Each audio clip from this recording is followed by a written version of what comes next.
Alors, les fruits de l'esprit, nous allons prendre un passage dans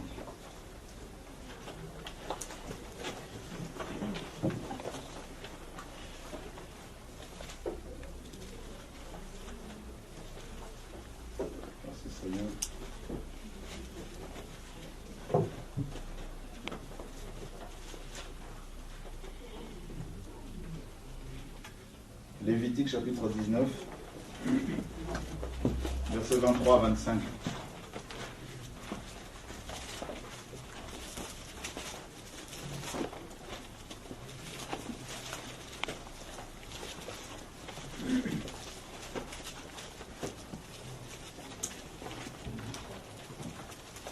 Quelqu'un peut le lire?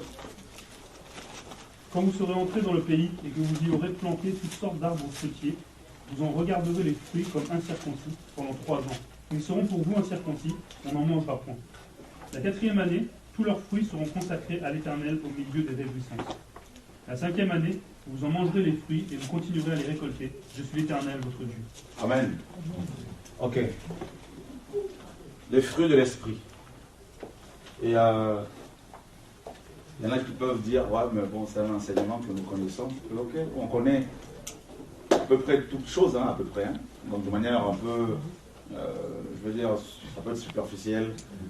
Voilà, on peut avoir une vision panoramique un peu de l'ensemble de l'évangile, hein, de l'œuvre de la croix. Mais ensuite, quand le Seigneur nous enseigne, on s'aperçoit qu'en fait, voilà, tout est au fondement, quoi.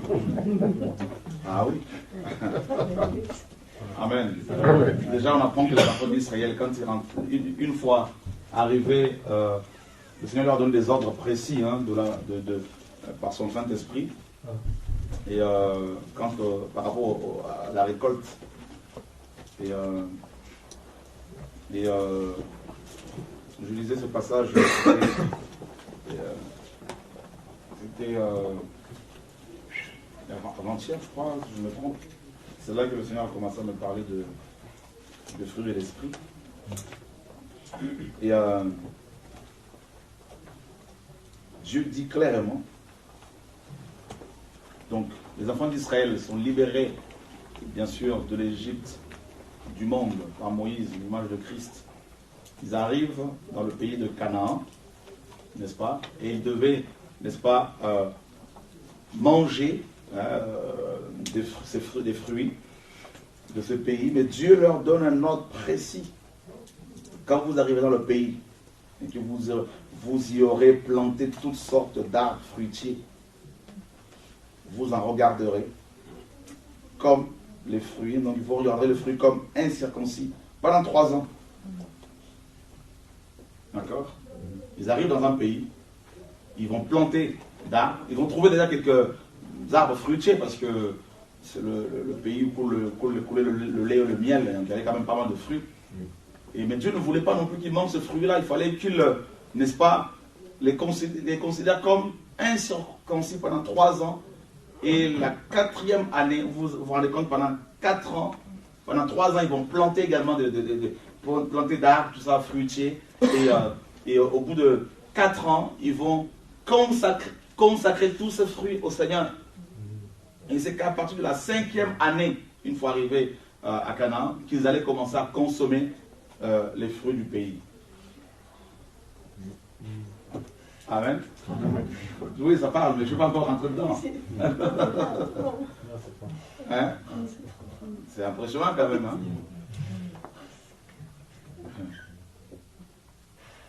Pourquoi, à votre avis, Dieu ne voulait pas que les enfants d'Israël consomment tous les fruits du pays?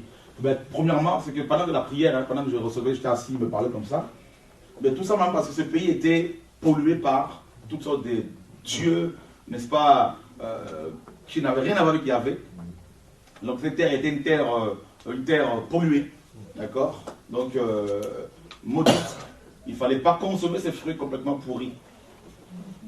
D'accord? Alléluia. Amen. Et aussi, ce que Dieu m'a fait comprendre, c'est quoi? Il m'a fait comprendre aussi quelque chose de très très fort là. Le Seigneur est vraiment bon là. Le Seigneur, il nous enseigne. Hein? Gloire à Dieu. Nous sommes dans Deutéronome chapitre 22.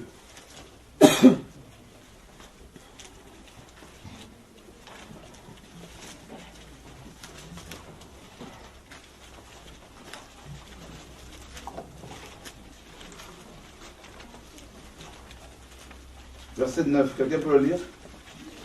Tu ne sèmeras point dans ta vigne diverses semences, de peur que tu ne jouisses ni du produit de ce que tu auras semé, ni du produit de la vigne. Voilà, donc Dieu ne voulait pas qu'il y ait diverses semences dans un même champ.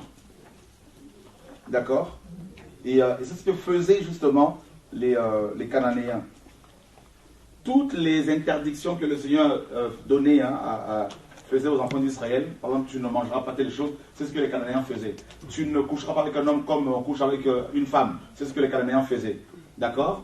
Donc, les champs cananéens étaient mélangés, pollués. Il y avait plusieurs mélanges. Dieu dit, tu ne peux pas semer dans un même champ plusieurs espèces de plantes. Pas de mélange. D'accord? Donc, c'était des fruits assez mélangés. Les champs étaient pollués.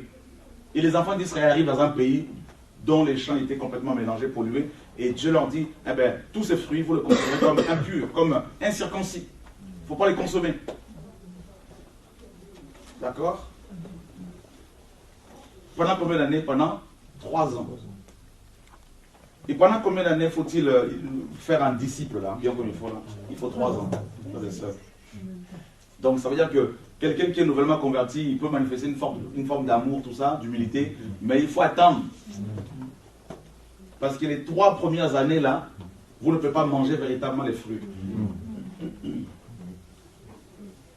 Parce que la personne va découvrir que son âme est encore beaucoup de choses. Parce que les fruits sont au niveau de l'âme, l'esprit, les dons sont au niveau de l'esprit humain. Ça c'est une grâce imméritée. Mais les fruits, c'est une, n'est-ce pas, conséquence. Les fruits sont les conséquences d'un travail, n'est-ce pas, en amont. Voilà, donc il y a la semence, il faut semer, il faut que le grain meure, donc il faut que tu meurs. Et voilà, vous comprenez un peu? Amen.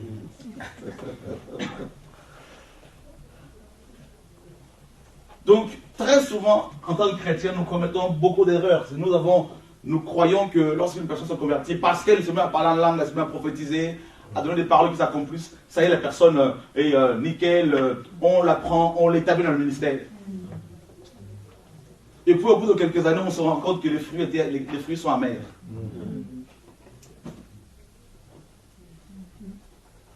D'accord? Et pourquoi? Parce que quand on parle de fruits, on voit l'âme. On va le voir. Quand on parle des dons, c'est l'esprit humain. Donc à la nouvelle naissance, l'esprit humain est régénéré. L'esprit humain reçoit le même jour les dons de l'esprit, parole, connaissance, prophétie, tout ce que vision. Et là, il n'y a pas de problème. La personne peut prophétiser avec perfection, pas de problème. Alors qu'il vient à peine de se convertir.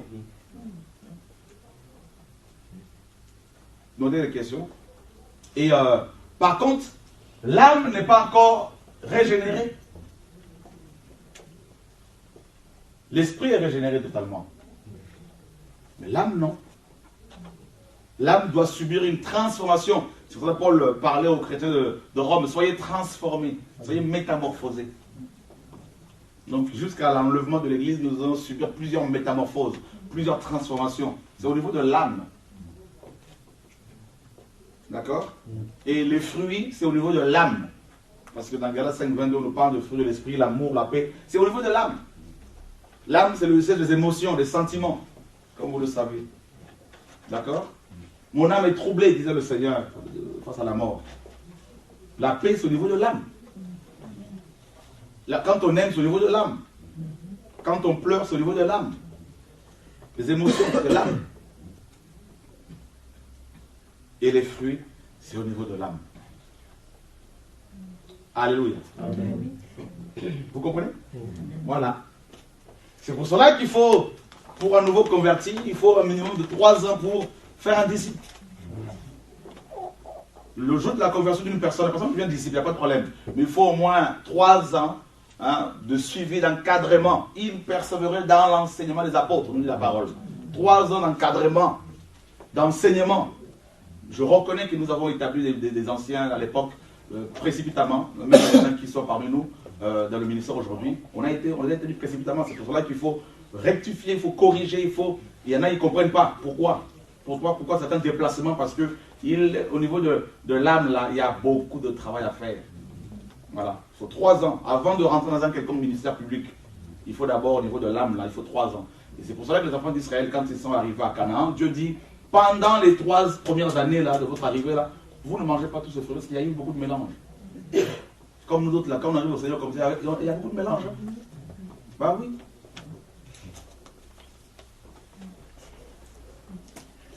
Amen. Amen. Et la 4e année, il faut consacrer tout le fruit à Dieu. Tous les fruits. C'est-à-dire là, l'âme doit être totalement au Seigneur, totalement confiée à Dieu. Bah oui. Quand on parle des fruits, on voit l'âme. Avant que tu ne produises des fruits, il faut que ton âme appartienne au Seigneur, soit donnée au Seigneur. Ça, c'est la 5e année maintenant. Les Hébreux, pour qu'ils mangent ces fruits-là, il fallait d'abord que la 4e année, tous les fruits là, produits, récoltés à la 4e année de leur arrivée, là, soient totalement consacrés à Dieu. Et ensuite, Dieu allait purifier la terre. Parce qu'il allait agréer cette offrande. Et maintenant, il pouvait, à la 5e année, commencer à consommer véritablement les fruits. C'est bon pour tout le monde? Amen. Ok. Donc, on a compris que, vous voyez, quand le Seigneur m'a parlé de ça, je me disais, waouh, Seigneur, mais là, c'est vraiment, pourtant, j'ai enseigné sur les fruits de l'esprit. Et là, le Seigneur me faisait comprendre également, on parle des fruits de l'esprit, tout ça, mais on oublie les arbres qui portent ces fruits.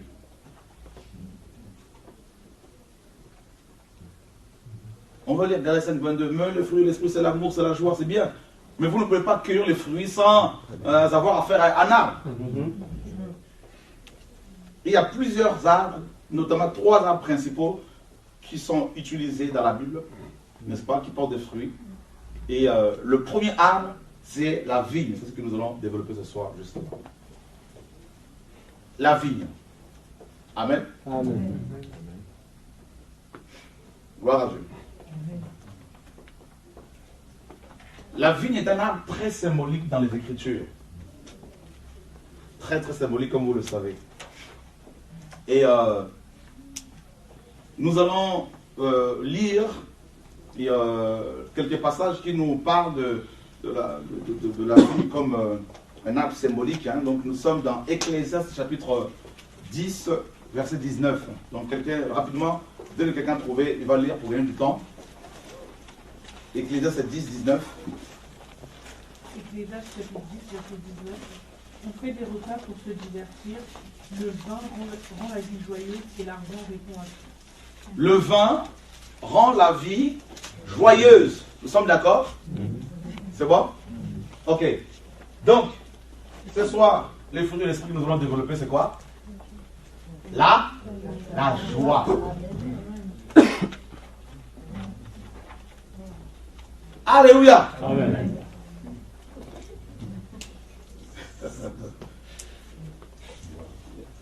Voyez, hein? Vous voyez que la parole de Dieu est vraiment...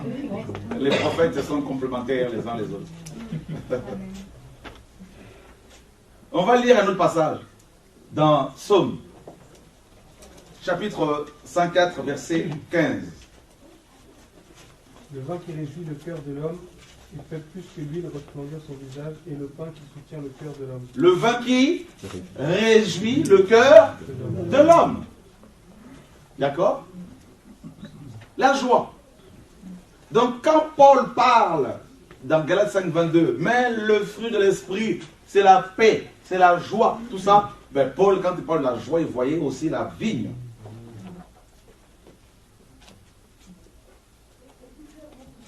Alors, on va lire un autre passage encore. Et dans le livre de Juges, chapitre 9, verset 13, j'aime beaucoup cette parabole. Et on va juste lire le verset 9 parce que les autres passages, c'est pour demain. Juge chapitre 9, verset 13. Juge 9, verset 13. Mais la vigne leur répondit, reconnaîtrai-je à mon vin qui réjouit Dieu et les hommes pour aller planer sur les arbres. Ok. Alors, vous connaissez un peu cette histoire, non? On va lire un peu le contexte de cette histoire. C'est une belle histoire. Hein?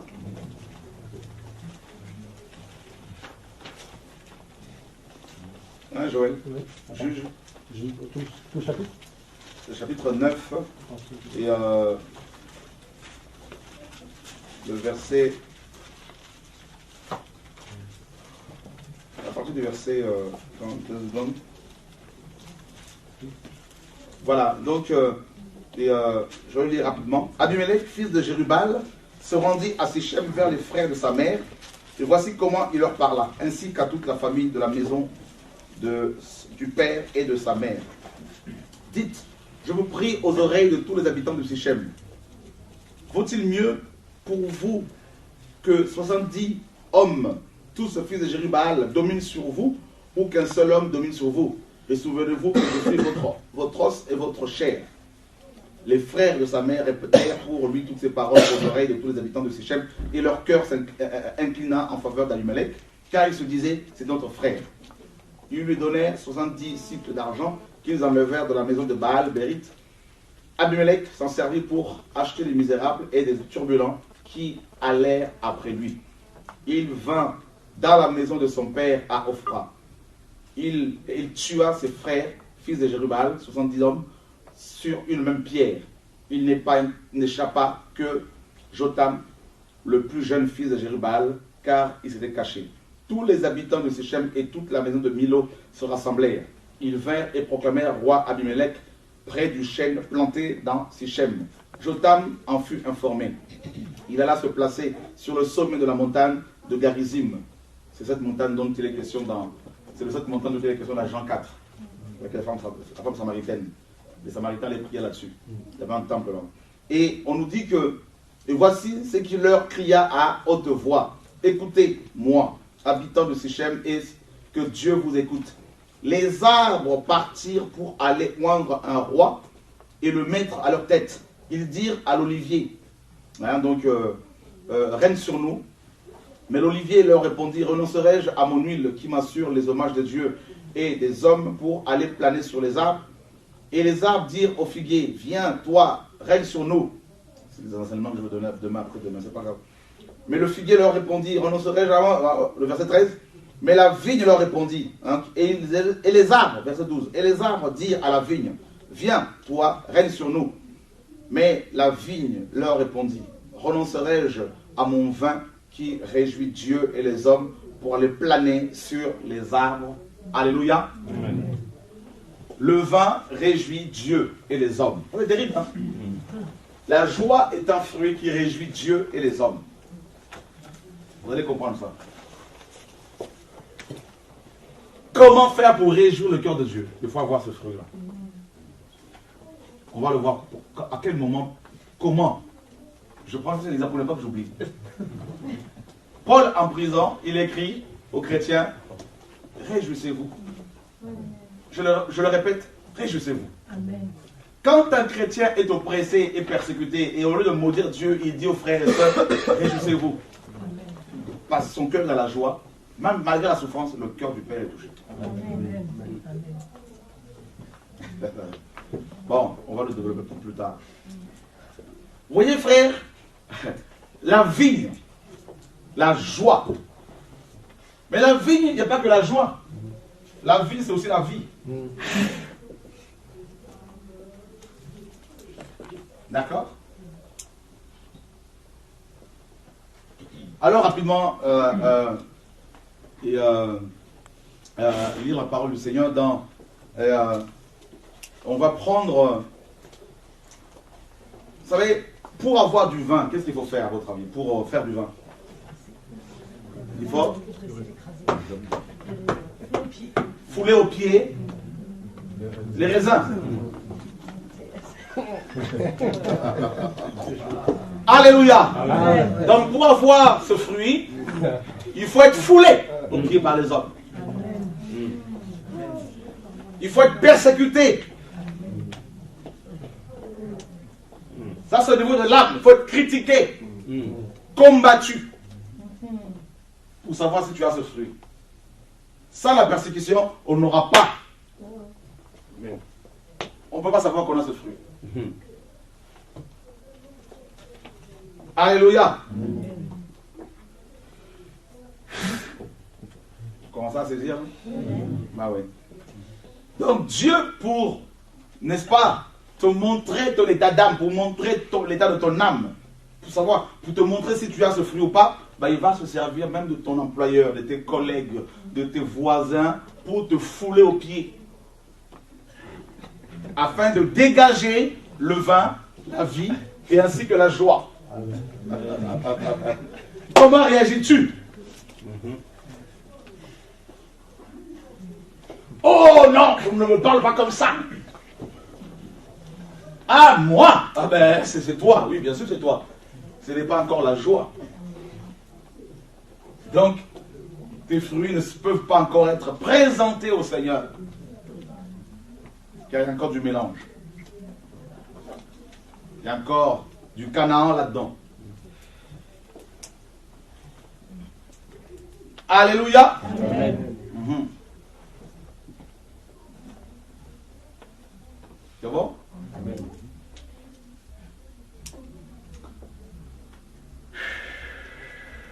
Ok.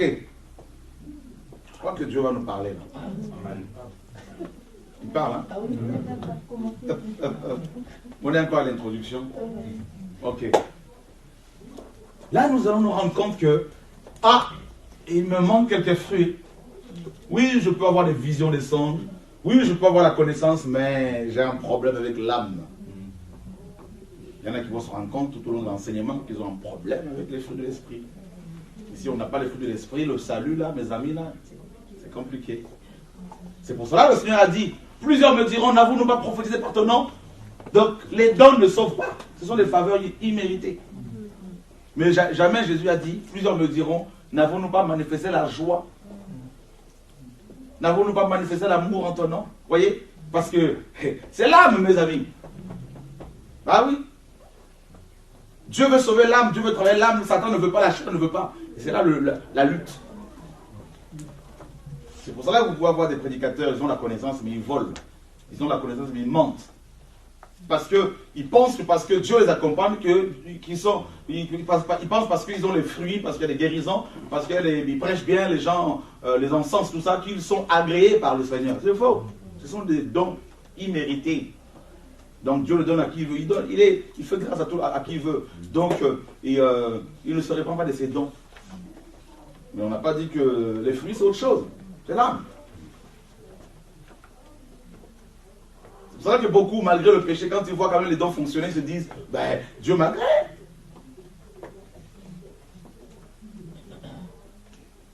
Moindre conflit, moindre problème, moindre confrontation, je ne fais plus rien, Et là, il n'y a pas encore la joie, là, il n'y a pas encore, il y a du travail, là, il faut des années.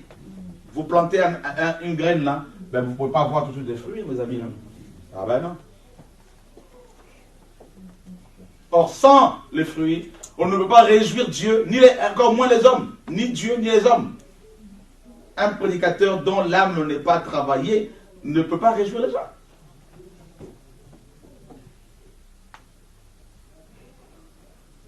Il n'y a pas la joie.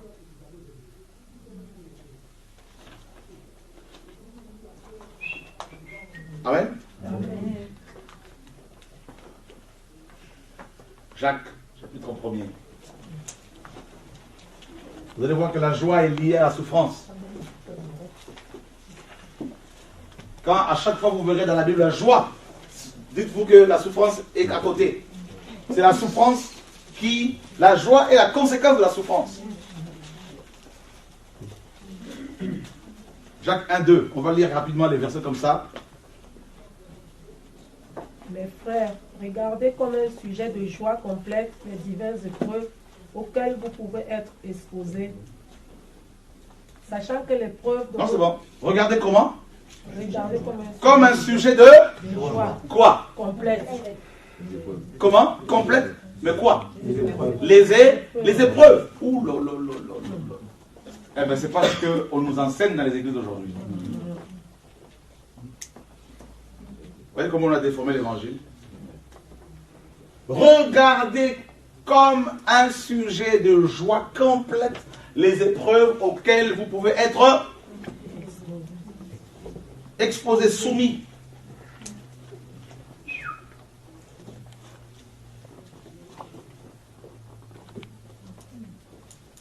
Alors ceux qui sont attachés au don, à l'onction, ils ne tiendront pas. Donc ils seront disqualifiés parce qu'ils ne sont pas de Dieu. On reconnaît l'arbre à ses fruits. Or, Dieu est présenté comme l'arbre, la vigne. La vigne, c'est Jésus. Donc, on reconnaît les enfants de Dieu Amen. par les fruits de la vigne. C'est-à-dire, voilà, donc la joie. Donc on ne reconnaît pas un chrétien par les dons spirituels. Ça vous le savez. Par le parlant langue, la prophétie, la prédication, l'enseignement. Non. Par l'onction qui se manifeste. Non.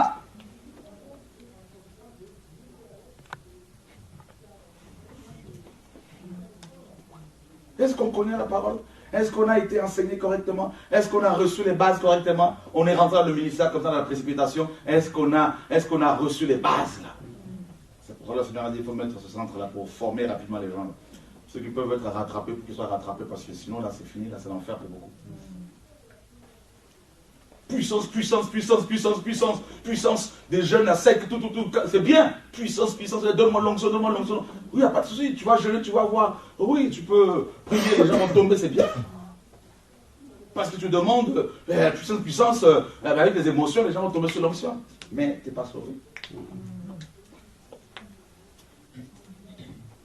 Moindre épreuve, tu accuses Dieu. Tu n'arrives pas à avoir un appartement, tu accuses Dieu. Tu perds ton père, ta mère, tout ça, là, tu accuses Dieu. On te critique un peu, là, tu accuses Dieu. Tu refuses les critiques, tu refuses les combats. Tu veux toujours te justifier, tout ça, quand les gens te critiquent. Ah ben, c'est même pas la peine. T'as un problème. C'est-à-dire, là, c'est la vie. Il n'y a pas la vie. Donc, le fruit de l'esprit, quand on parle de la joie, donc on voit la vigne. La vigne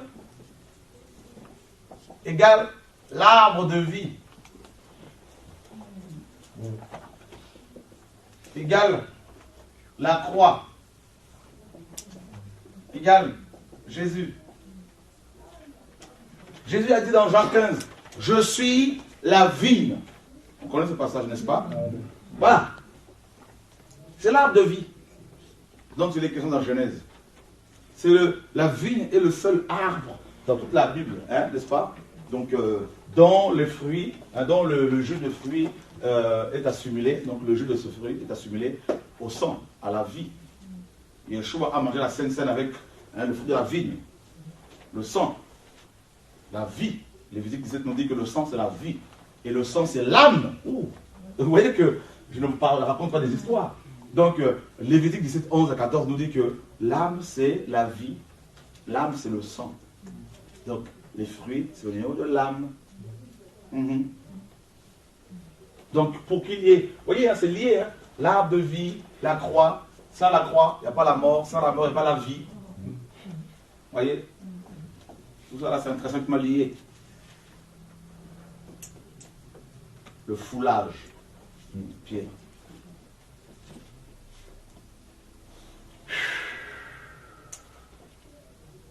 On va parler de la vie et de la joie. On va parler de la joie et de la vie. Nous allons lire un passage. 1 Pierre 3, chapitre 3, chapitre 4. On connaît ce passage. Hein. Pierre parle de la souffrance hein, en tant que chrétien, qu'on veut subir en tant que chrétien. Mais on ne va pas, vous notez simplement, quelqu'un va nous lire Actes chapitre 5, verset 41.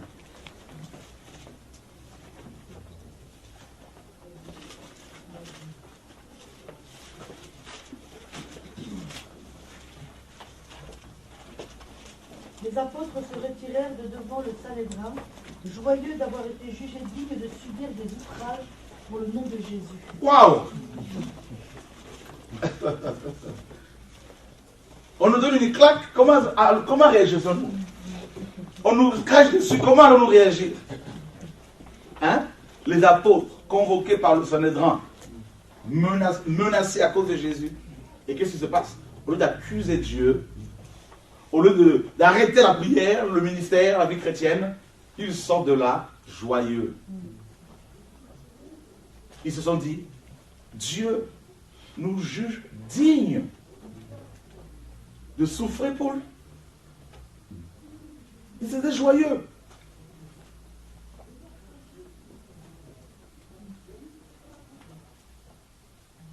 La plupart des chrétiens en Occident vont en enfer parce qu'on ne leur a pas présenté la croix correctement. Contrairement aux chrétiens persécutés dans les pays musulmans, en Chine, qui sont rejetés, combattus, tués, égorgés, et qui ne veulent pas lâcher Christ. Étienne, on le lapide. Il ne va pas sortir de malédiction. Il dit pardonne-leur. Ouh.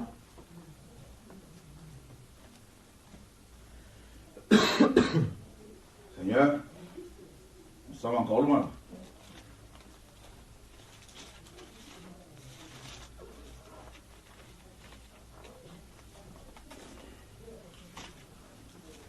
Alléluia. Amen. On est loin. Hein?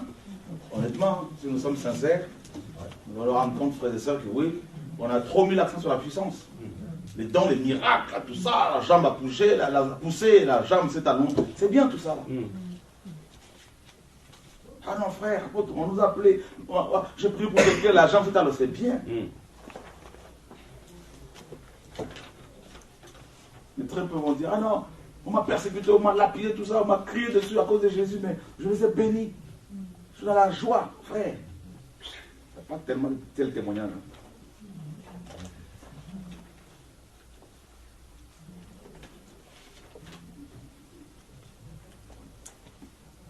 Quelqu'un m'a appelé aujourd'hui, un homme de Dieu, il m'appelle, il me dit, un de frères qui est avec toi là-bas à Paris, il faut faire attention. Je l'ai vu en songe, il disait, non, je veux voir la puissance de ce monsieur, je veux voir la puissance qu'il a, tout ça, mais je n'arrive pas. C'est pour ça que je suis toujours derrière. Lui, je suis obligé d'être là derrière, tout ça.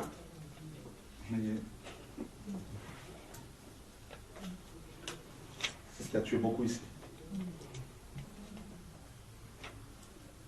La puissance, c'est l'extérieur. Le manteau, c'est l'extérieur. C'est ce que beaucoup ont voulu avoir. Mais la vie intérieure, personne. La vie. Et on va développer comme Jean 15 tout à l'heure. On va lire un autre passage.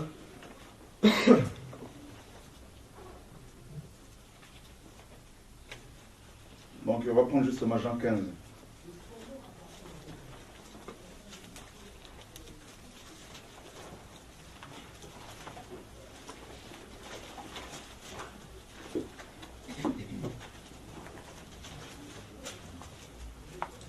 Je suis le vrai cep et mon père est le vigneron. Tout sarment qui est en moi et qui ne porte pas de fruits, il le retranche. Ça c'est fort. Hein? Pour ceux qui disent que non, une fois qu'on est sauvé, on est sauvé pour toujours. Anna, c'est parce que Jésus nous enseigne ici. Il parle des sarments qui sont en lui. Des gens qui sont dans le corps de Christ. Et qui ne portent pas de fruits.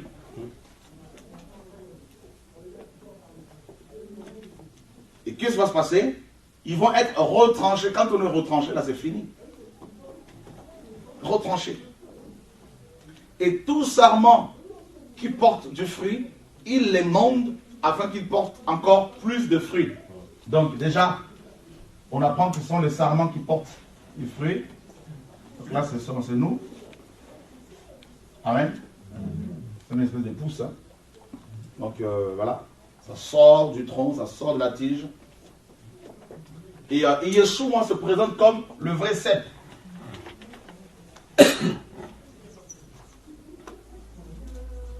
C'est-à-dire,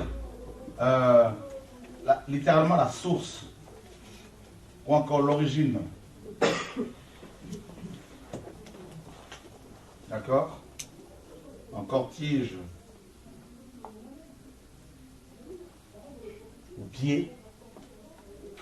Il se présente ici comme l'origine, la source de la vie. D'accord? La vie. Donc il est la vraie source de vie. Et il dit que c'est le sarment maintenant qui doit porter les fruits. Donc, le sarment, là, mes amis, là,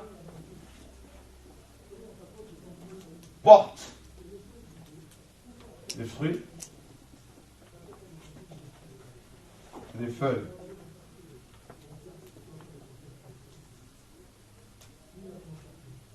Alors, vous verrez que les feuilles de la vigne ont la forme d'un cœur. D'accord? Il n'y a pas de hasard avec le Seigneur. Le cœur, encore là, le cœur de l'homme. C'est du cœur de l'homme que viennent les mauvaises choses, les mauvaises pensées. Garde ton cœur plus que toutes, car de lui viennent les sources de l'âme. Ah, vous voyez, hein? Donc l'âme, le cœur. Qu'est-ce que Dieu veut sauver le plus chez l'homme? C'est le cœur.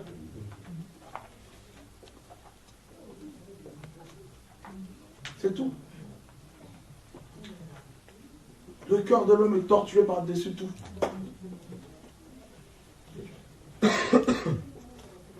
Et, mes amis, maintenant, les sarments que nous sommes, nous ne sommes pas des sarments naturels. Nous avons été greffés, hantés. D'accord? Donc le greffage, là, frères et sœurs, le greffage, là, c'est un travail pénible. Hein? Romains, on va développer, on va revenir sur Jean 15. Hein? Romains chapitre 11, verset 17. Quelqu'un peut-il nous le lire? Mais si quelques-unes des branches ont été retranchées, et si toi, olivier sauvage, tu as été greffé à leur place, et si tu as participé à la racine et à la sève de l'olivier, ne te glorifie pas aux dépens des branches. Voilà. Donc on nous dit que nous étions de l'olivier sauvage. Et nous avons été greffés. Hein, le greffage, c'est vraiment le transfert. Hein. Donc on a été transférés. Vous voyez, c'est exactement ce qui s'est passé à la nouvelle naissance. D'accord? Colossiens 1, 12 le dit. Hein, nous avons été transférés, transportés du royaume des ténèbres, hein, au royaume de lumière. C'est le transfert d'une pousse, hein, de plante. D'accord? Et sur une autre plante. Voilà. Et ça veut dire que tu ne peux pas porter de fruits si Dieu lui-même ne t'a pas greffé sur le corps de Christ. Il y a beaucoup de gens qui nous côtoient, qui côtoient les chrétiens, mais qui ne sont pas, ils ont fait une adhésion intellectuelle, mais ils n'ont pas été greffés par Dieu lui-même. Ils ont été baptisés, ils peuvent avoir la connaissance, ils peuvent même être reconnus pasteurs, anciens docteurs de la parole, mais ils n'ont pas été greffés par Dieu lui-même. Ils ont été greffés par les hommes. Donc du coup, ces gens-là, ils aimeraient porter le fruit, mais ils n'arrivent pas. Mais c'est normal parce que porter le fruit, c'est une affaire naturelle. Parce que il n'y a pas d'effort à fournir, parce que la vie vient du cep, de la source.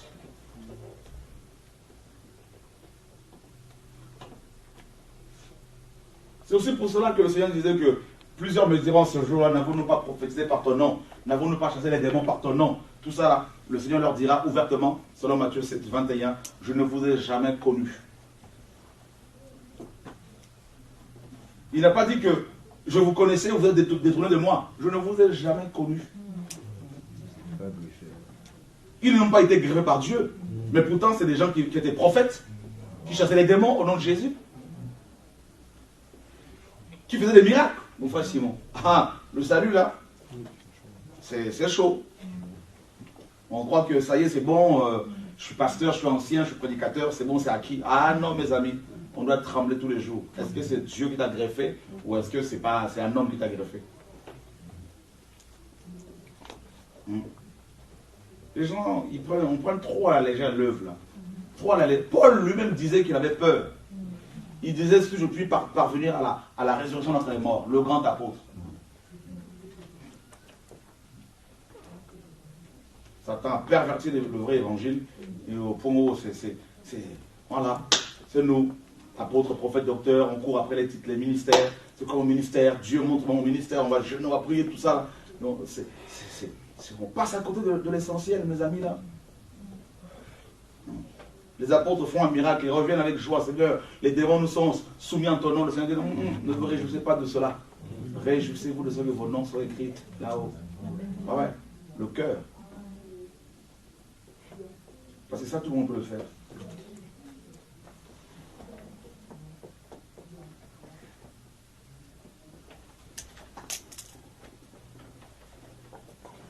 Et Satan utilise souvent les hommes qui viennent nous donner des belles paroles.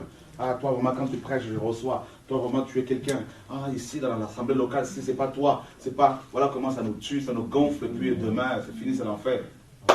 Disqualifié. Les paroles des hommes.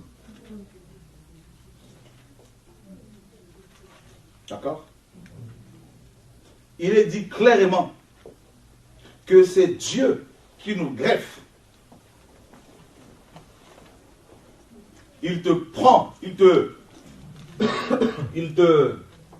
retranche de l'olivier sauvage, c'est-à-dire le monde.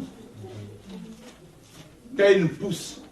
Et quand on fait une greffe, la pousse qui va être greffée sur un autre corps, là, est censée porter les fruits de l'arbre sur lequel elle est greffée.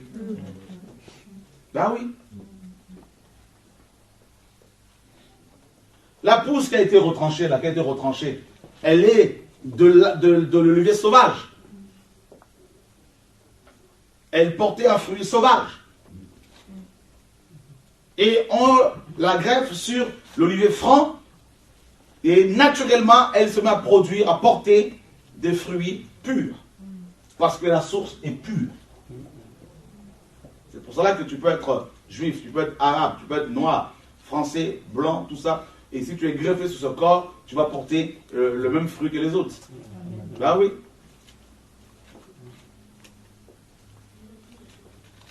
Vous avez vu par rapport au don spirituel? Je peux avoir le don de prophétie, mon frère peut avoir le don de parler en langue. Voilà ce qu'il a, moi j'ai pas. Mais par contre, par rapport aux fruits, c'est pour tout le monde. Tout le monde doit porter le même fruit. Bah oui, c'est parce que c'est salutaire. Bah oui.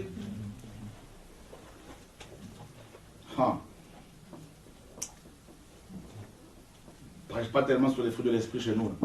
Ah, les fruits de l'esprit, c'est un problème. Ça y est, nous sommes déjà, nous connaissons ces choses-là.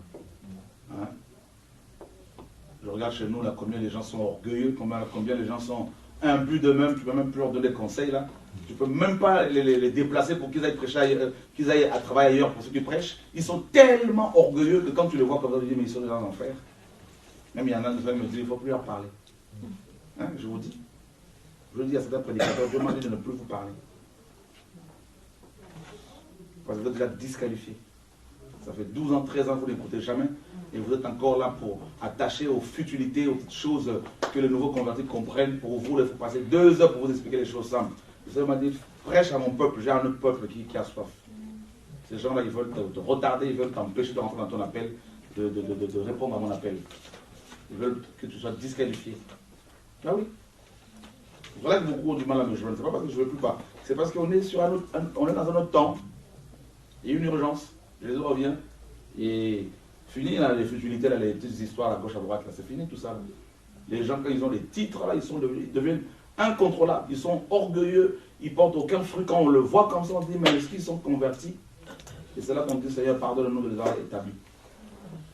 Alors aujourd'hui, pour établir quelqu'un, là, moi, je dis, Seigneur, on fait beaucoup d'erreurs, ça je le reconnais, mais c'est comme ça que Dieu nous enseigne. C'est terrible quand Dieu nous parle de choses comme ça, on se dit, mais Seigneur, mais waouh!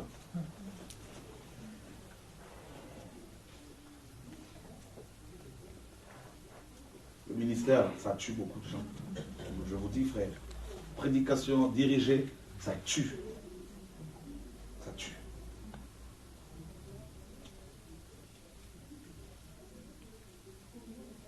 Une mission, ça tue.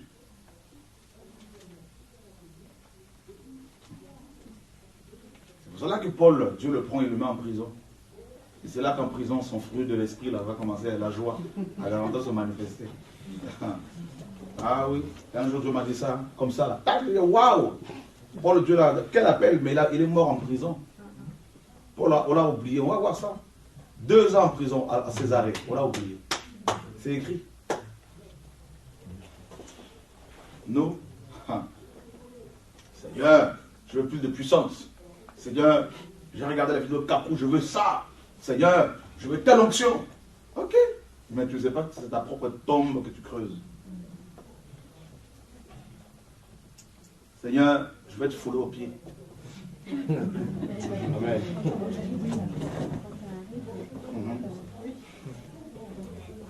Alléluia. C'est terrible, hein? Frère, je vous assure, le ciel, là, il est dit, hein? Resserrez le chemin qui mène au ciel. Étroite est la porte. Il y en a très peu. C'est écrit dans la Bible, frère. Quand on sera face au Seigneur, on va être beaucoup étonné. Seigneur, moi aussi, je suis disqualifié. Oui, mais c'est écrit que c'est resserrer le chemin, resserrer. On le lit, l'esprit, que l'esprit nous ouvre les yeux pour que nous comprenions ces paroles-là.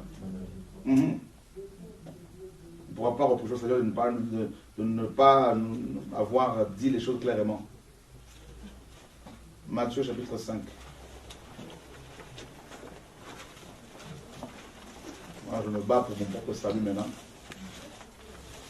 Conserver mon salut.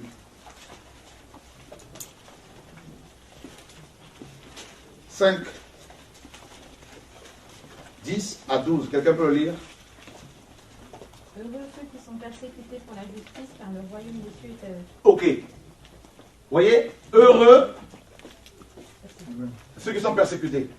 Donc la persécution, et Dieu l'utilise, Dieu le permet, permet cela dans nos vies pour que nous soyons heureux. Amen.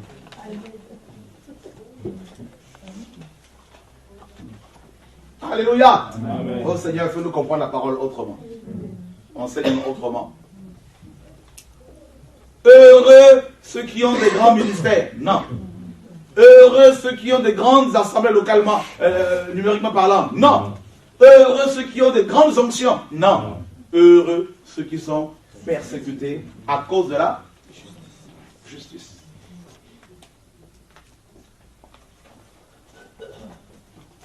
Encore, on continue.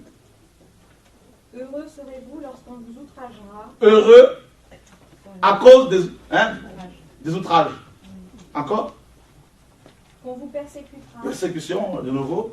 Et qu'on dira faussement de vous toutes sortes de mal à cause de moi. Qu'on dira à cause de moi, sur vous, de vous, toutes sortes de mal. Sorciers, magiciens, tout ce que vous voulez. Comment réagirez-vous? Comment allez-vous réagir?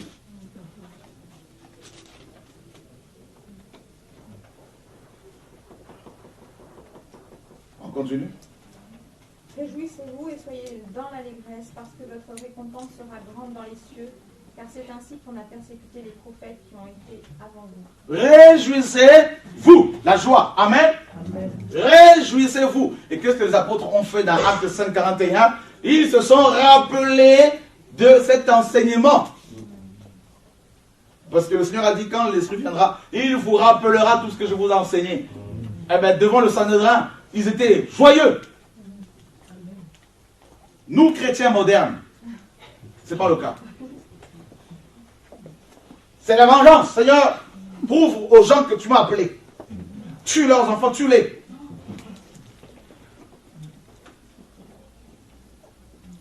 Alléluia.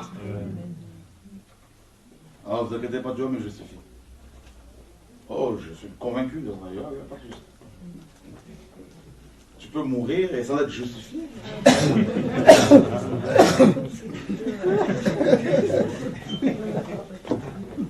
C'est seulement le jour du jugement dernier. Le jour du jugement dernier, voilà. Il est écrit qu'ils ont salué au loin certaines promesses. Amen.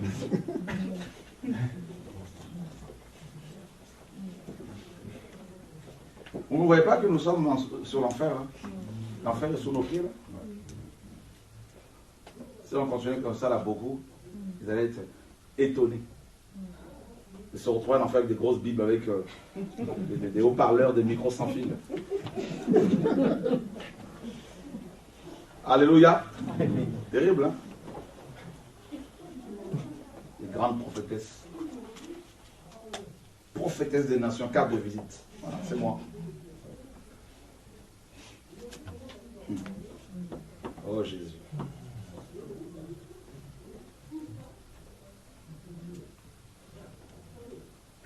On continue. Matthieu 5. Verset 13. Ouais. Vous êtes le sel de la terre, mais si le sel perd sa saveur, avec quoi la lui rendra-t-on? Ok, donc les fruits, donc la joie, on l'a vu, n'est-ce pas? On ne peut pas savoir, hein, si quelqu'un a la joie, on ne peut pas le savoir s'il n'y a pas la persécution.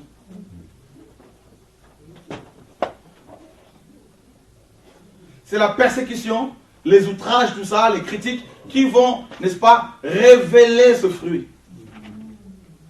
Parce que cette joie-là, c'est pas quand tu te maries, quand tout va bien. Parce qu'on retrouve la joie chez les païens. Cette joie, il y a plusieurs types de joie. La joie normale, tout le monde peut l'avoir. Parce qu'on se marie, on est dans la joie, parce qu'on a un bébé, parce que ça, tout le monde l'a. Vous allez chez les chrétiens, il y en a qui sont joyeux parce qu'ils ont des enfants. Bon, chez les païens, c'est la même chose. Parfois, les païens vont plus fêter leurs anniversaires, leur mariage, tout ça là, avec beaucoup plus de faste, beaucoup plus de joie que certains chrétiens. Donc ce n'est pas de cette joie dont il est question ici. C'est la joie qui est le contraire, c'est le contraire de ce que le monde nous présente. C'est-à-dire, tu meurs à cause de persécutions, on te lapide, tu te réjouis. Et les gens se disent, il est fou. On le lapide, il est en train de se réjouir. On le persécute, il est en train de se réjouir. Cette joie-là. Et là, ce niveau-là, il faut être greffé par Dieu lui-même pour recevoir cette vie. Comment Jésus-Christ de Nazareth peut-il traiter en ami la personne qu'il a livrée, qu'il a trahi? Mon ami, c'est que tu es venu faire, fais-le promptement. C'est par un baiser que tu livres le Fils de l'homme. Il appelle mon ami. La joie.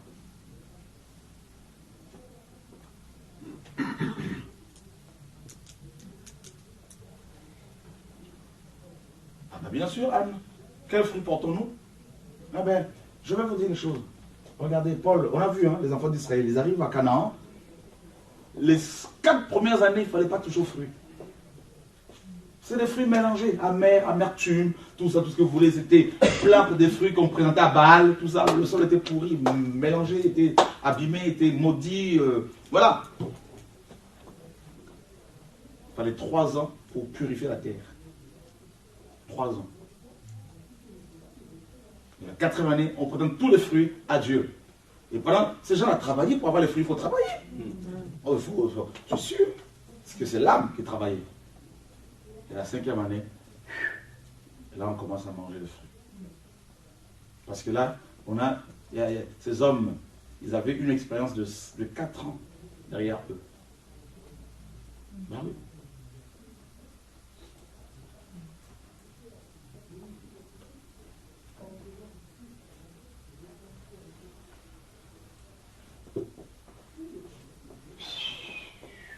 Quatre ans de travail. Brisement. Vous voyez, la connaissance enfle, on nous dit la parole. La parole nous dit. L'onction enfle. Moi, je vous dis, même là, à ce jour, je disais encore avant-hier à quelqu'un, je ne peux plus parler avec vous. Je sens un blocage. Quand je veux, je vous vois faire n'importe quoi, il y a un blocage, je ne peux plus. Oui, ça arrive. Le Seigneur avait dit à Ézéchiel à un moment donné, soit il a rendu muet, il ne parle plus. Ils ont trop entendu. Parle aux gens qui n'ont pas encore entendu.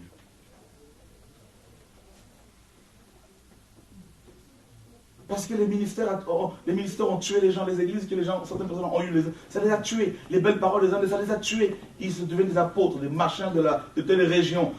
Moi je suis établi ici. Ça les a tués complètement. Ils ont oublié l'essentiel, les choses simples qui nous amènent au ciel. Ils ont oublié ça. Comme Marie qui est assise au pied du Seigneur pour recevoir sa parole, pour avoir les fruits. Marthe voulait servir le ministère, l'onction, tout ça. Ils sont passés à côté. Je vous dis une seule chose est nécessaire. Marie a choisi la bonne part.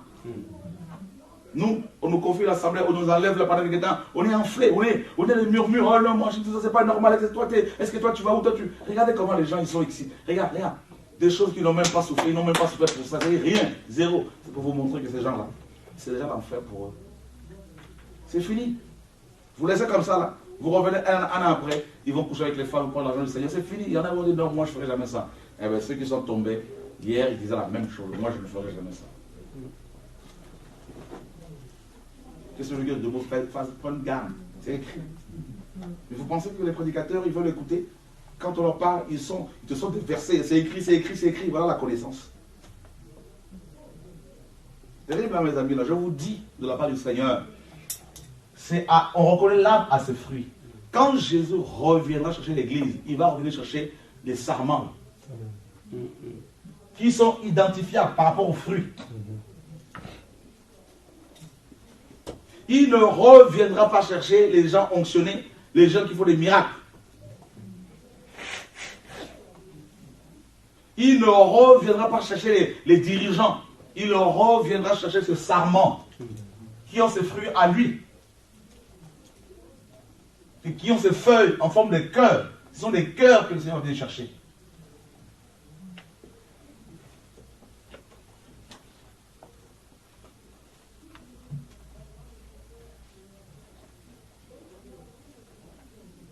Des gens qui ont été foulés, qui sont foulés aux pieds par les gens de ce monde, à cause de Jésus. Tout au long de leur parcours terrestre, foulés aux pieds, à cause de l'évangile, à cause du nom du Seigneur. Et plus ils sont foulés, plus ils vont porter, plus ils sont foulés, plus ils portent des fruits. Plus ils sont émondés. C'est comme ça que Dieu les émonde, parce qu'il a dit, celui qui porte des fruits, je veux l'émonder, littéralement le purifier. Comment? Eh bien, par la persécution, par les outrages. C'est comme ça que Dieu nous émonde, pour porter encore plus de fruits. Mais beaucoup ne veulent pas être persécutés à cause de la parole. Beaucoup ne veulent pas souffrir, pas du tout.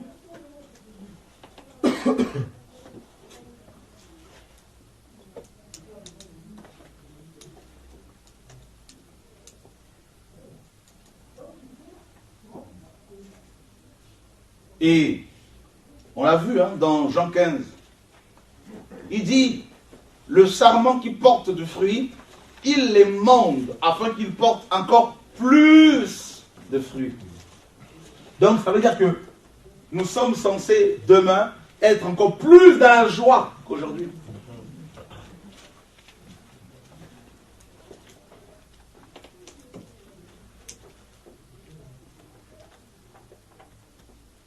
Plus nous allons nous approcher de l'enlèvement de l'Église, plus Dieu va nous soumettre à différentes persécutions, émondages, pour nous travailler, différents émondages pour nous façonner, pour nous émonder, nous purifier. Il le fait de manière progressive, parce qu'il le fait d'un seul coup, on ne va pas supporter, on va mourir. Et quand, vous savez, l'émondage, c'est pour te purifier afin de porter encore plus de fruits, pour te rapprocher encore un peu plus du Seigneur. D'accord? C'est important.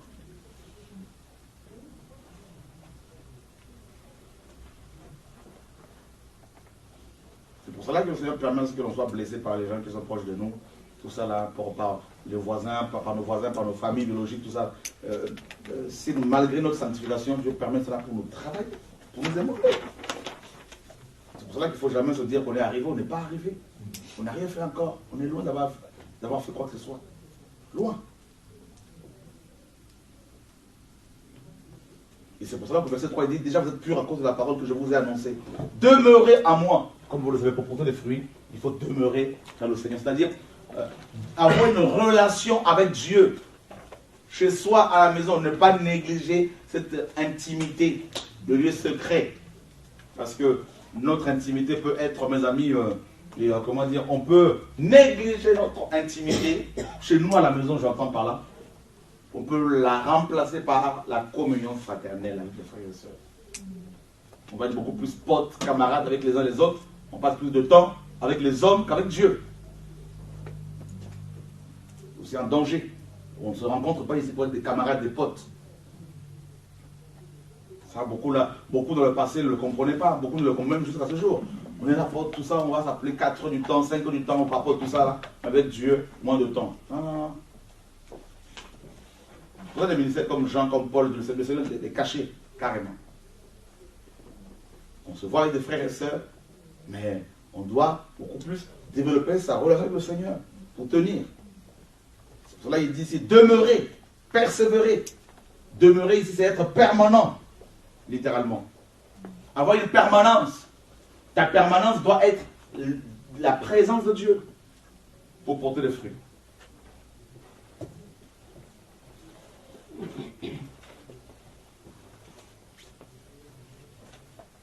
Sinon, on ne portera pas de fruits. On va porter autre chose. Moi, quand j'entends des chrétiens qui sont là, qui se plaignent parce que, ouais, non, mais Dieu, comme un couple tout récemment, non, mais le frère voulait même se suicider, soi-disant, parce qu'il n'arrivait pas à avoir un appartement, ça m'a tellement peiné. Ça m'a fait mal.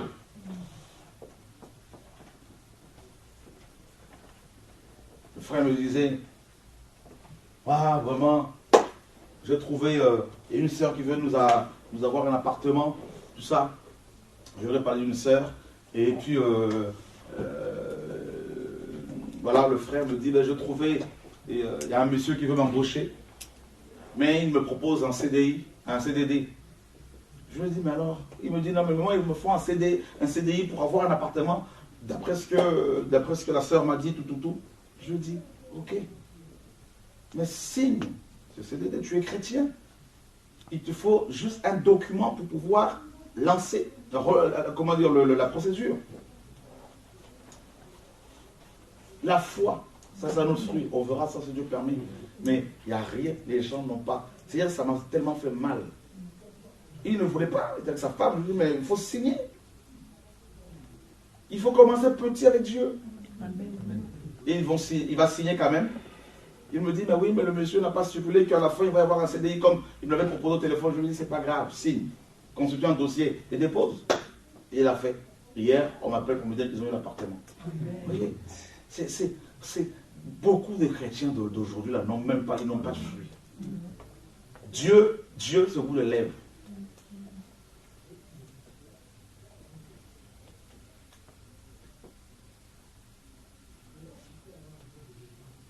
Ils ont les dons. C'est un frère qui a beaucoup de vision, qui se réalise. Mais il a un problème avec le cœur, avec l'âme. Vous pensez qu'un tel frère, une telle personne peut être agréable à Dieu? Pas du tout. Pas du tout. Peut réjouir le cœur du Père? Pas du tout. Pas du tout.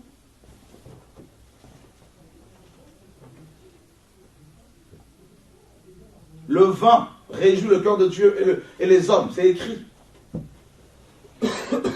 Noé a touché le cœur de Dieu. Pourquoi? Parce qu'il avait le fruit de l'esprit. Enoch a touché le cœur du Père parce qu'il avait le fruit de l'esprit. Daniel, pareil.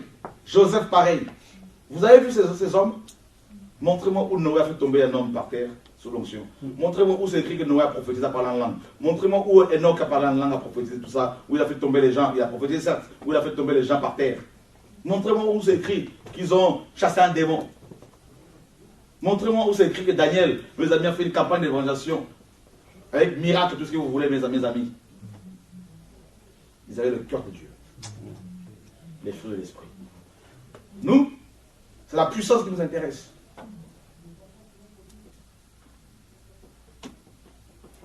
C'est l'onction. Quand on entend, ah, t'as la même onction que le frère chaud, ah, voilà, c'est moi. Et après, demain, je l'ai dépassé. Voilà. C'est comme ça, c'est chez nous.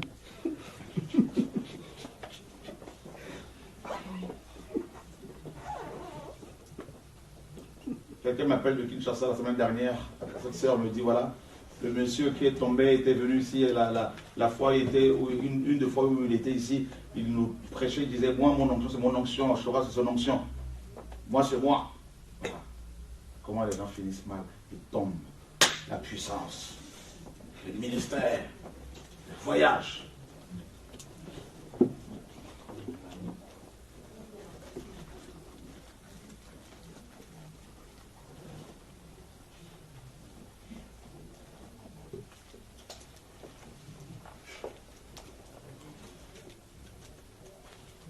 Beaucoup ne se disent même pas, ce monsieur a implanté quand même pas mal d'assemblées, mais il ne vient même pas tous les dimanches régner comme un pape, demandant, chercher à prêcher, il est caché. Ça n'intéresse même pas. C'est vrai, quelque part, il y a beaucoup de choses que ça m'a fait comprendre. Le cœur. Oh, mes amis. L'avenir, là.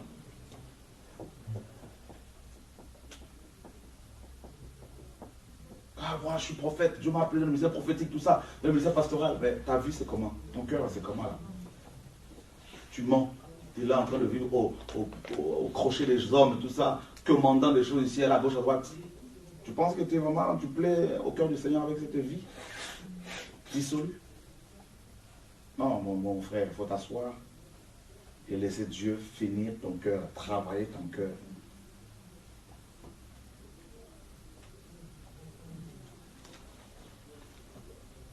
Tu n'as pas vu Paul chercher, oh non, mes amis, là, je vais arriver, tout ça, préparez-moi à manger, je vais faire ci.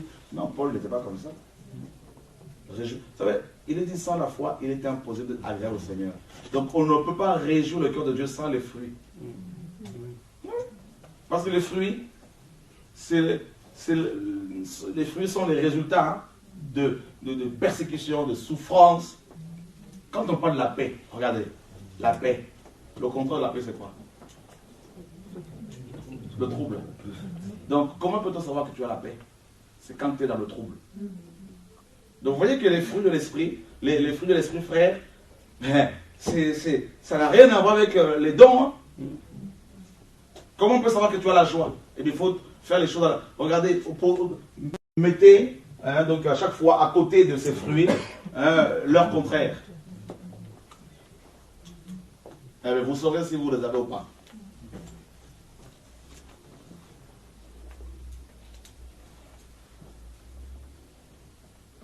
La patience, l'impatience. Les murmures.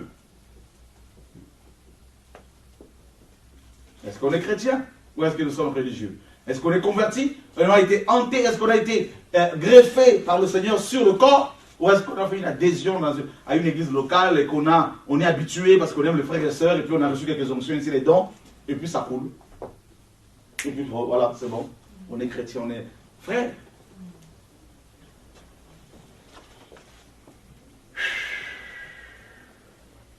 Oh non, moi, la prière ne m'intéresse plus parce que Dieu, je ne comprends pas tout ça vraiment, parce que mes études, ça ne va pas, tout. Est-ce que c'est Dieu qui a mis ce système, le système d'éducation moderne en place? Il est écrit que les hommes sans instruction ont été utilisés par le Seigneur.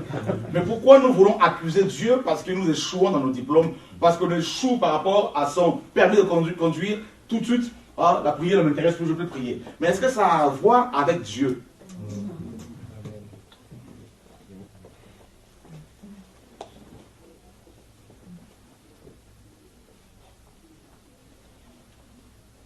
Alors, il faut revoir notre conversion, il faut revoir notre position vis-à-vis du Seigneur.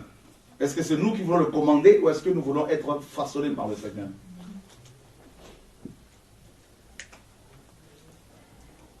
Parce qu'on ne peut pas craindre quelqu'un qu'on ne connaît pas. Est-ce qu'on l'a connu pour pouvoir le craindre?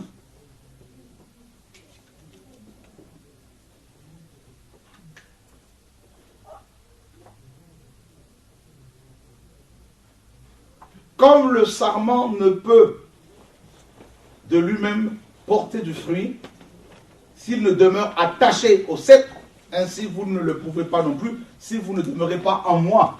Ah bah oui, être attaché. C'est écrit, hein? Alors, beaucoup de chrétiens cherchent l'attachement avec les hommes, plus qu'avec Dieu. C'est là l'erreur. ils sont plus attachés au pasteur, attachés au prédicateur qu'à Jésus lui-même. Comment voulez-vous qu'ils portent des fruits? Vous comprenez? Guylaine, tout ça? Ben voilà. C'est-à-dire, l'attachement, il y a deux types d'attachement. L'attachement au Seigneur et l'attachement aux hommes. Donc, l'attachement au Seigneur s'appelle l'adoration. L'attachement aux hommes, c'est la communion fraternelle. Donc, si on est plus attaché aux hommes par rapport à la communion fraternelle, qu'à Dieu, dans l'adoration, eh bien, il n'y a pas de fruit, il n'y aura pas de fruit. Mais non. Le christianisme actuel, c'est quoi? C'est des hommes et des femmes qui sont attachés les uns vis-à-vis des autres, attachés à leur bâtiment, attachés au pasteur. Donc, ils sont fédérés, ils se fédèrent. Mais chez eux, ces gens, quelle est la vie spirituelle qu'ils mènent? Avec leurs enfants, pour ceux qui ont des enfants, avec leurs parents, tout ça, là, quelle est leur vie spirituelle? Quelle est leur attitude au travail, à l'école?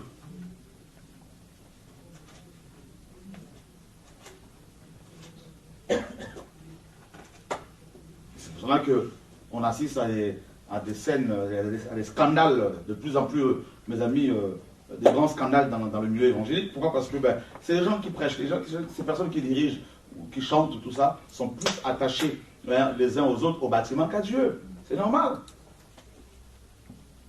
Comment peut-on concevoir? Moi, je ne conçois pas que quelqu'un qui se dit pasteur, prédicateur ancien, soit, mes amis, ne sont pas humbles.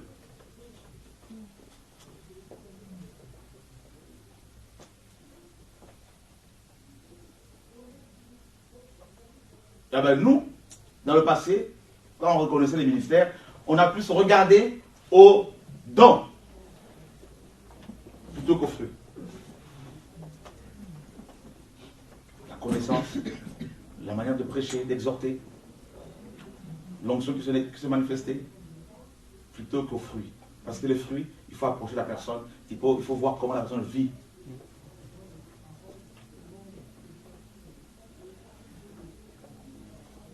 Là, Yeshua a dit, on reconnaît l'arbre à ses fruits. Un manguier ne peut pas être un manguier sans les mangues. Un manguier n'aura aucune valeur sans les fruits. Quelle est la valeur d'un manguier s'il n'y a pas de fruits? Parce qu'il est censé nourrir les gens. Quelle est la valeur d'une vigne s'il n'y a pas de fruits? Quelle est la valeur d'un apôtre, d'un prophète, d'un pasteur, d'un dirigeant, d'un missionnaire s'il n'y a pas de fruits? Et voilà. Moindre problème, moindre combat, on est prompt à abandonner les âmes, le ministère. On n'est pas prêt, on n'est pas encore travaillé, on est encore là, on n'a rien compris.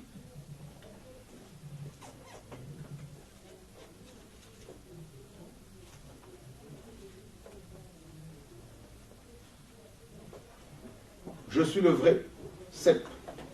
Je suis le cep des serments. Celui qui demeure à moi et en qui je demeure porte beaucoup de fruits. Car sans moi, vous ne pouvez rien faire. Il insiste, hein? Sans moi, rien. Si quelqu'un ne demeure pas en moi, il est jeté dehors, comme le sarment, et il sèche. Vous comprenez pourquoi beaucoup sont secs. Ils ont l'onction, ils ont les dons, ils ont les grandes assemblées, mais ils sont secs. C'est-à-dire, il n'y a pas la joie. Il n'y a pas la joie. Donc les cœurs des frères et sœurs qu'ils fréquentent ne sont pas réjouis parce qu'ils n'ont pas la joie. Ils ne communiquent pas la vie.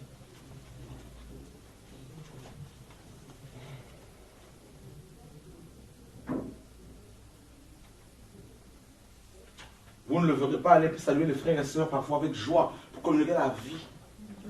Soyez gris.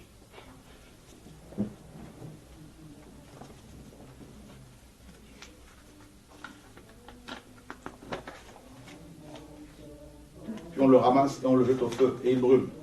Attends, quelqu'un qui était attaché au cep, hein, et qui ne porte pas de fruits, on le retranche et on le jette au feu. Ça c'est fort. Hein. Si on ne prend pas de fruits, vous connaissez la parabole de cet arbre planté pendant des années, il ne porte pas de fruits. Et on vient pour le couper, on dit non, accorde encore du temps. Hein, voilà, à cet arbre, puis après tu verras si il n'y a pas de fruits, tu pourras le couper. Ben, c'est ça. Tout arbre qui ne porte pas de fruits sera coupé de feu. Jean-Baptiste l'a dit. Et mes amis, le Seigneur a dit, si vous portez beaucoup de fruits, c'est ainsi que mon Père sera glorifié et que vous serez mes disciples. Waouh! Donc être disciple de Jésus, c'est porter beaucoup de fruits. C'est fort, hein, mes amis, là. Que Dieu nous aide, frère. Moi, quand l'Esprit m'enseigne ces choses-là, je tremble. Je dis, Seigneur, waouh! Mais on était vraiment sur le mauvais chemin, là, mes amis, là. C'est impressionnant, hein? Comment, qu'est-ce que la vraie adoration? Eh bien, c'est le fait de porter du fruit. Parce qu'il a dit que c'est ainsi que mon Père sera glorifié. Donc, ce n'est pas chanter. Ce n'est pas jouer un instrument. C'est porter du fruit. Amen. Et nous portons du fruit parce que nous sommes portés par la vigne. D'accord? La vigne nous porte et nous portons les fruits. Vous comprenez? La vigne. Et nous sommes là. Il y a des fruits. Parce que nous sommes portés par quelqu'un. Donc naturellement nous portons le fruit parce que nous recevons la sève, la vie.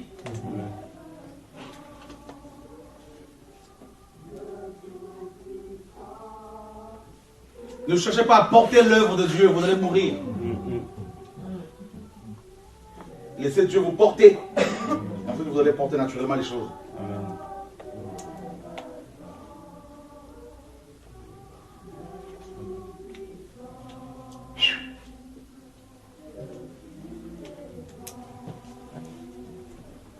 Être disciple de quelqu'un, c'est porter, c'est avoir la vie de la personne.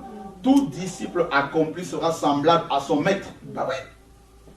Donc ça veut dire que dans nos églises, il y a très peu de disciples de Jésus. Il y a beaucoup de religieux, mais très peu de disciples de Jésus. On n'a pas vu, mes amis, Jésus, mes amis, où on n'a pas vu, comment dire, Jacques ou Pierre prendre une femme dans ses bras comme ça, la serrer alors qu'il n'était même pas marié. Non, c'est pas les fruits de Dieu, ça. Ça, c'est le fruit de l'autre. La sanctification, la sainteté.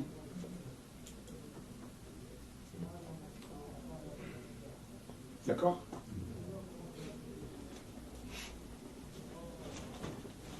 Et, vous voyez, on était greffé sur l'olivier sauvage. Jésus vient avec l'épée de l'esprit. Tac, il nous coupe. Et une coupure. Paul dit, nous avons été coupés de l'olivier sauvage. Coupés. Les vieilles habitudes. Et puis tac, il le fait. Alléluia. Amen. Galates, chapitre 5, verset 22. Et le fruit de l'esprit, c'est quoi? C'est l'amour. D'accord? La joie. La paix, la patience, la bonté, la bienveillance, la foi, la douceur, la maîtrise de soi. Vous avez vu la joie? Tout de suite la joie. La joie. La joie du Seigneur est ma force. Waouh! Il y a un chant qui dit, la joie du Seigneur est ma force. La joie du Seigneur est ma force. La joie du Seigneur est ma force. Ma force est dans la joie du Seigneur. Colossiens.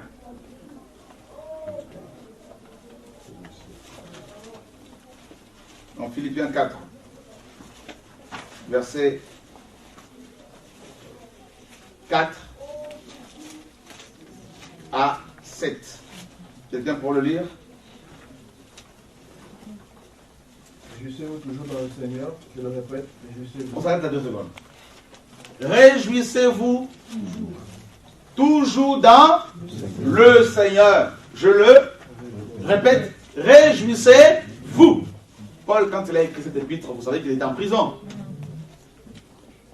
C'est terrible ça. Quelqu'un à qui Dieu a dit, tu vas aller dans le monde entier pour apporter la parole. Il se retrouve en prison. Mais il n'a pas condamné Dieu. Il n'a pas fait de reproches au Seigneur. Et il est en train d'écrire à ceux qui étaient libres, qui étaient chez eux, dormant sur leur lit, et qui étaient persécutés à cause de l'évangile. Paul leur écrit, il apprend que ces hommes et ces femmes étaient découragés. Il leur dit, réjouissez-vous dans le Seigneur. Ça veut dire qu'on ne doit pas se réjouir dans les boîtes de nuit. C'est dans le Seigneur, en Christ. Notre joie, c'est en Christ. Ce n'est pas dans les choses de ce monde. Si les choses de ce monde commencent à nous procurer de la joie, il faut commencer à faire attention. Il faut commencer à... C'est dans le Seigneur. Quand on commence à se réjouir des dons, des enveloppes, on dérape. Mais quand si on se réjouit dans la souffrance, à cause de l'évangile, là, on est sur le bon chemin. Que votre douceur soit connue de tous, de tous les hommes. C'est une reproche. Ne vous inquiétez de rien. Donc, c'est plus le verset 4.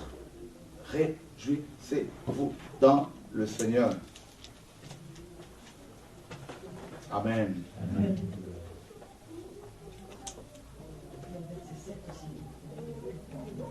Et ça, c'est pour demain. Waouh!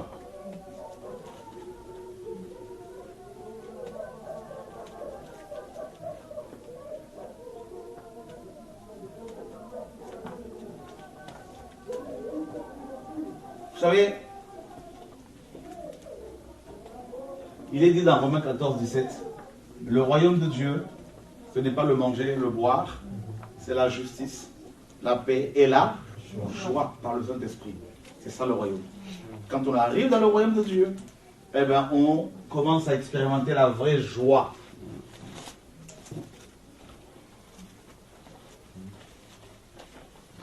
Vous avez vu la joie de Job dans l'épreuve?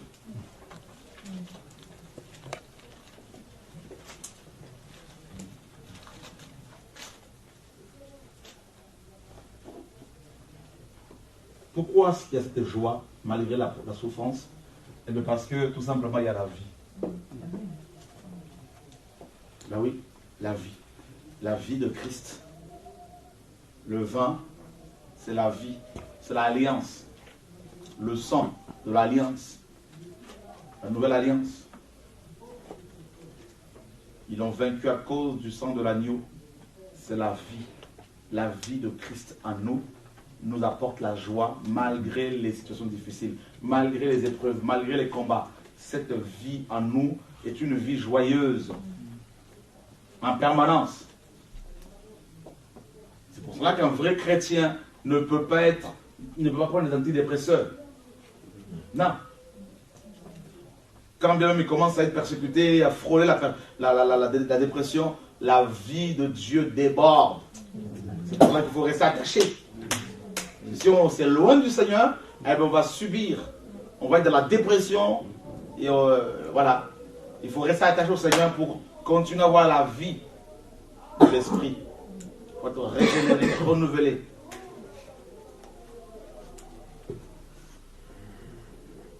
Jésus n'a jamais dit qu'on allait être acclamé.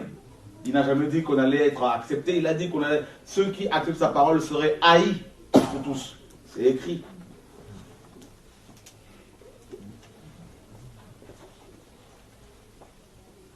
Qu'on allait nous égorger, qu'on allait nous lapider. Et il dit, gardez votre joie en moi. Waouh!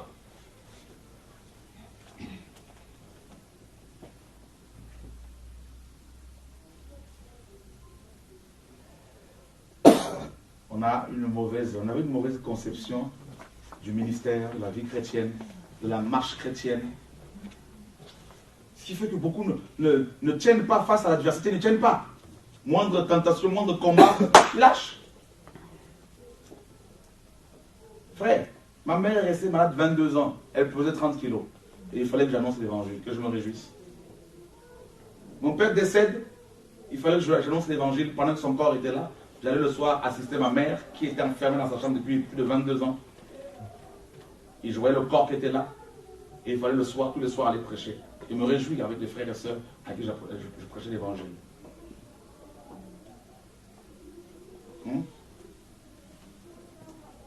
Un de mes frères a fait un AVC, il pèse 40 kilos. Il pèse 40 kilos.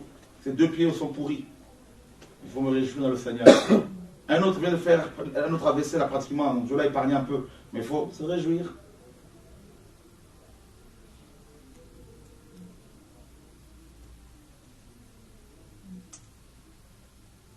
En qui avez-vous cru? En quel Dieu? Est-ce le Dieu de la Bible? Si c'est le cas, eh bien, il faut porter le fruit. Le vin rend joyeux.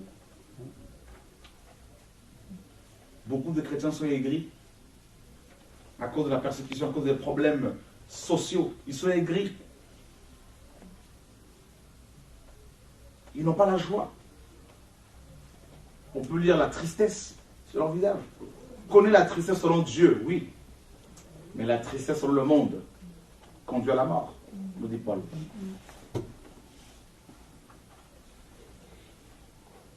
On perd la joie parce qu'on n'a pas d'appartement. On perd la joie parce qu'on a raté son permis. On perd la joie parce qu'on n'a pas réussi son examen. On perd la joie. Ça peut arriver, on est un peu la chair pompe. Mais il faut savoir se rattraper. Mais beaucoup se laissent aller et puis c'est fini. Prie plus, médite plus, c'est fini. Ça s'est passé avec beaucoup de gens qu'on a formés aussi. Amen. Amen. Des questions?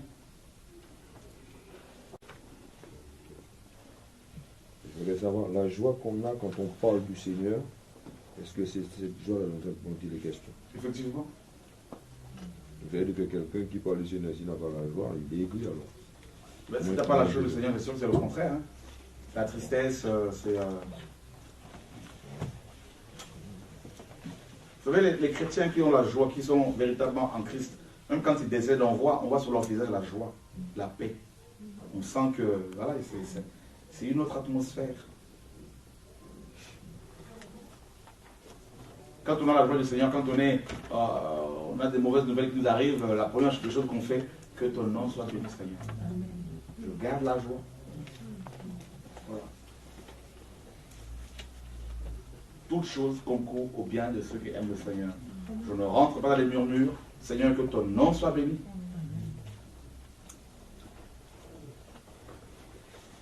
Une personne peut faire 10 ans, 15 ans, 20 ans dans une église locale et ne pas avoir les fruits. Parce que cette personne n'a pas été greffée par le Seigneur lui-même. Il y a une adhésion simplement. Il y en a qui viennent dans les assemblées parce qu'ils suivent leurs femmes, d'autres leurs maris, d'autres leurs parents, leurs enfants. D'autres viennent parce qu'ils ont besoin de guérison, de délivrance. Mais voilà, il faut être vraiment greffé par le Seigneur d'abord. La première condition pour porter les fruits, il y a plusieurs conditions. La toute première, il faut être greffé par Dieu lui-même. Ça, on l'a vu dans Romains 11. La deuxième condition, il faut demeurer, persévérer dans la présence de Dieu. La troisième, il faut accepter la persécution, les outrages.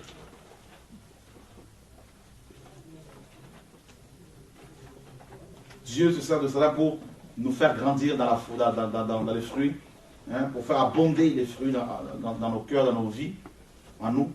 Et donc, première condition, Dieu doit te greffer. Deuxième condition, tu dois demeurer dans la présence de Dieu pour continuer à recevoir la vie. Troisième condition, les persécutions.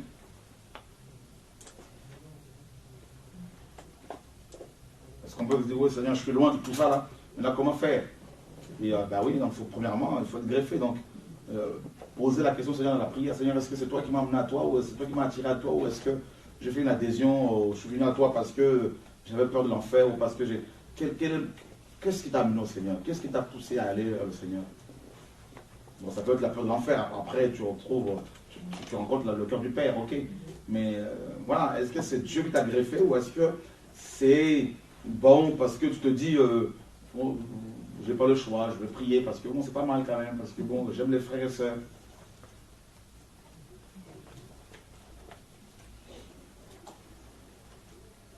Parce que si ce n'est pas Dieu qui a procédé à la transplantation,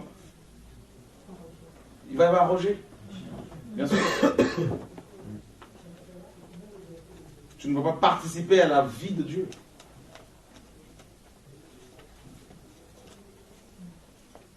Et vous savez, les feuilles de cet arbre, selon Apocalypse 22, sont utilisées pour la guérison des nations.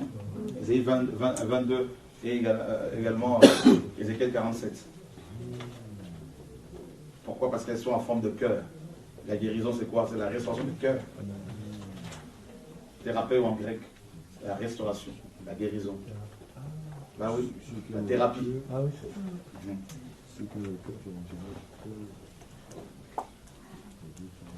Apocalypse 22. Juste une question, c'est juste pour éclaircir un peu le greffage, donc du coup c'est la conversion. C'est la conversion, la nouvelle naissance. C'est le début, le départ. Voilà.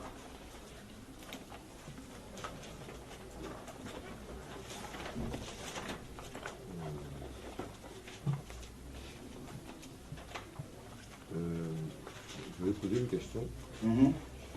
On dit, mais le fruit de l'esprit, hein, parce que c'est une erreur de traduction hein, quand on dit le fruit de l'esprit. Mm-hmm. On a l'impression que c'est un seul fruit. Ouais, avant on disait qu'il y a quand même un seul fruit. Ouais. Bon, on ne peut pas le limiter avec un seul fruit. Bon, c'est-à-dire qu'on voit ça comme un pack.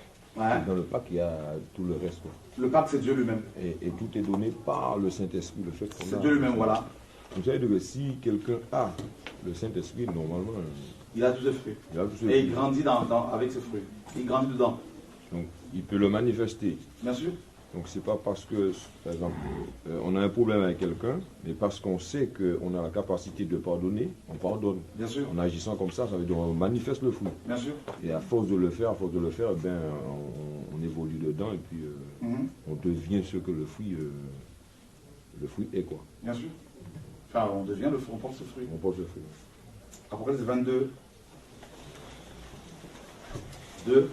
Au milieu de la place de la ville et sur les deux bords du fleuve, il y avait un arbre de vie, donc c'est la vigne, hein, produisant 12 fois des fruits, rendant son fruit chaque mois, et dont les feuilles servaient à la guérison des nations. Guérison, thérapie en grec, d'accord, donc thérapie en français. Et donc il est question ici de la restauration.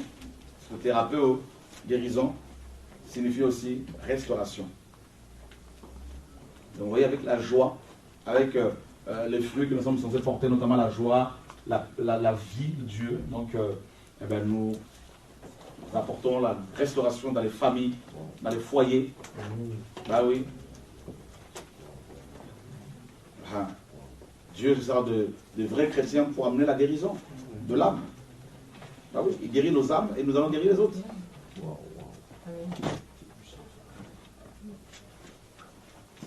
Vous avez vu le ministère de Jean-Baptiste, il ramènera les cœurs de père vers les fils.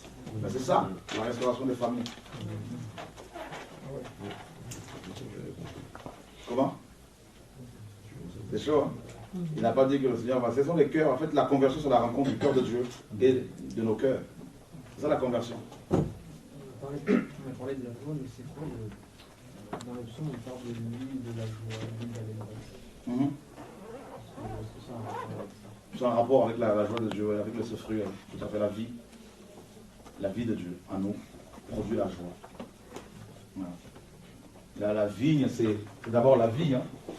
Donc, quand on a cette vie-là, eh ben, on est persécuté parce que le monde ne l'a pas. Et cette persécution révèle la joie, ce fruit en nous. Donc, bien évidemment. Est-ce qu'il est possible de porter tous ces fruits? Bien sûr. Et on grandit avec ces fruits. On grandit en amour, en joie, au fur et à mesure qu'on demeure avec le Seigneur. Il n'y a pas beaucoup de... Ces fruits-là, on ne les voit tellement plus dans les assemblées. Hein. on va dans une église, on va voir l'accueil chaleureux, tout ça, c'est bien. Mais on va retrouver cela chez les païens, chez les francs-maçons. Donc, les vrais fruits de l'esprit sont éprouvés. Il faut éprouver les gens. Éprouver, bien aimé, n'ajoutez pas foi à tout esprit, mais éprouvez les esprits pour savoir s'ils sont de Dieu. D'accord? C'est ça. Donc, pour reconnaître un arbre, il faut l'éprouver. C'est pour cela que Dieu nous soumet aux épreuves. Comme ça, nous allons nous-mêmes voir notre état. Et les gens qui nous entourent vont voir aussi de quel arbre nous sommes.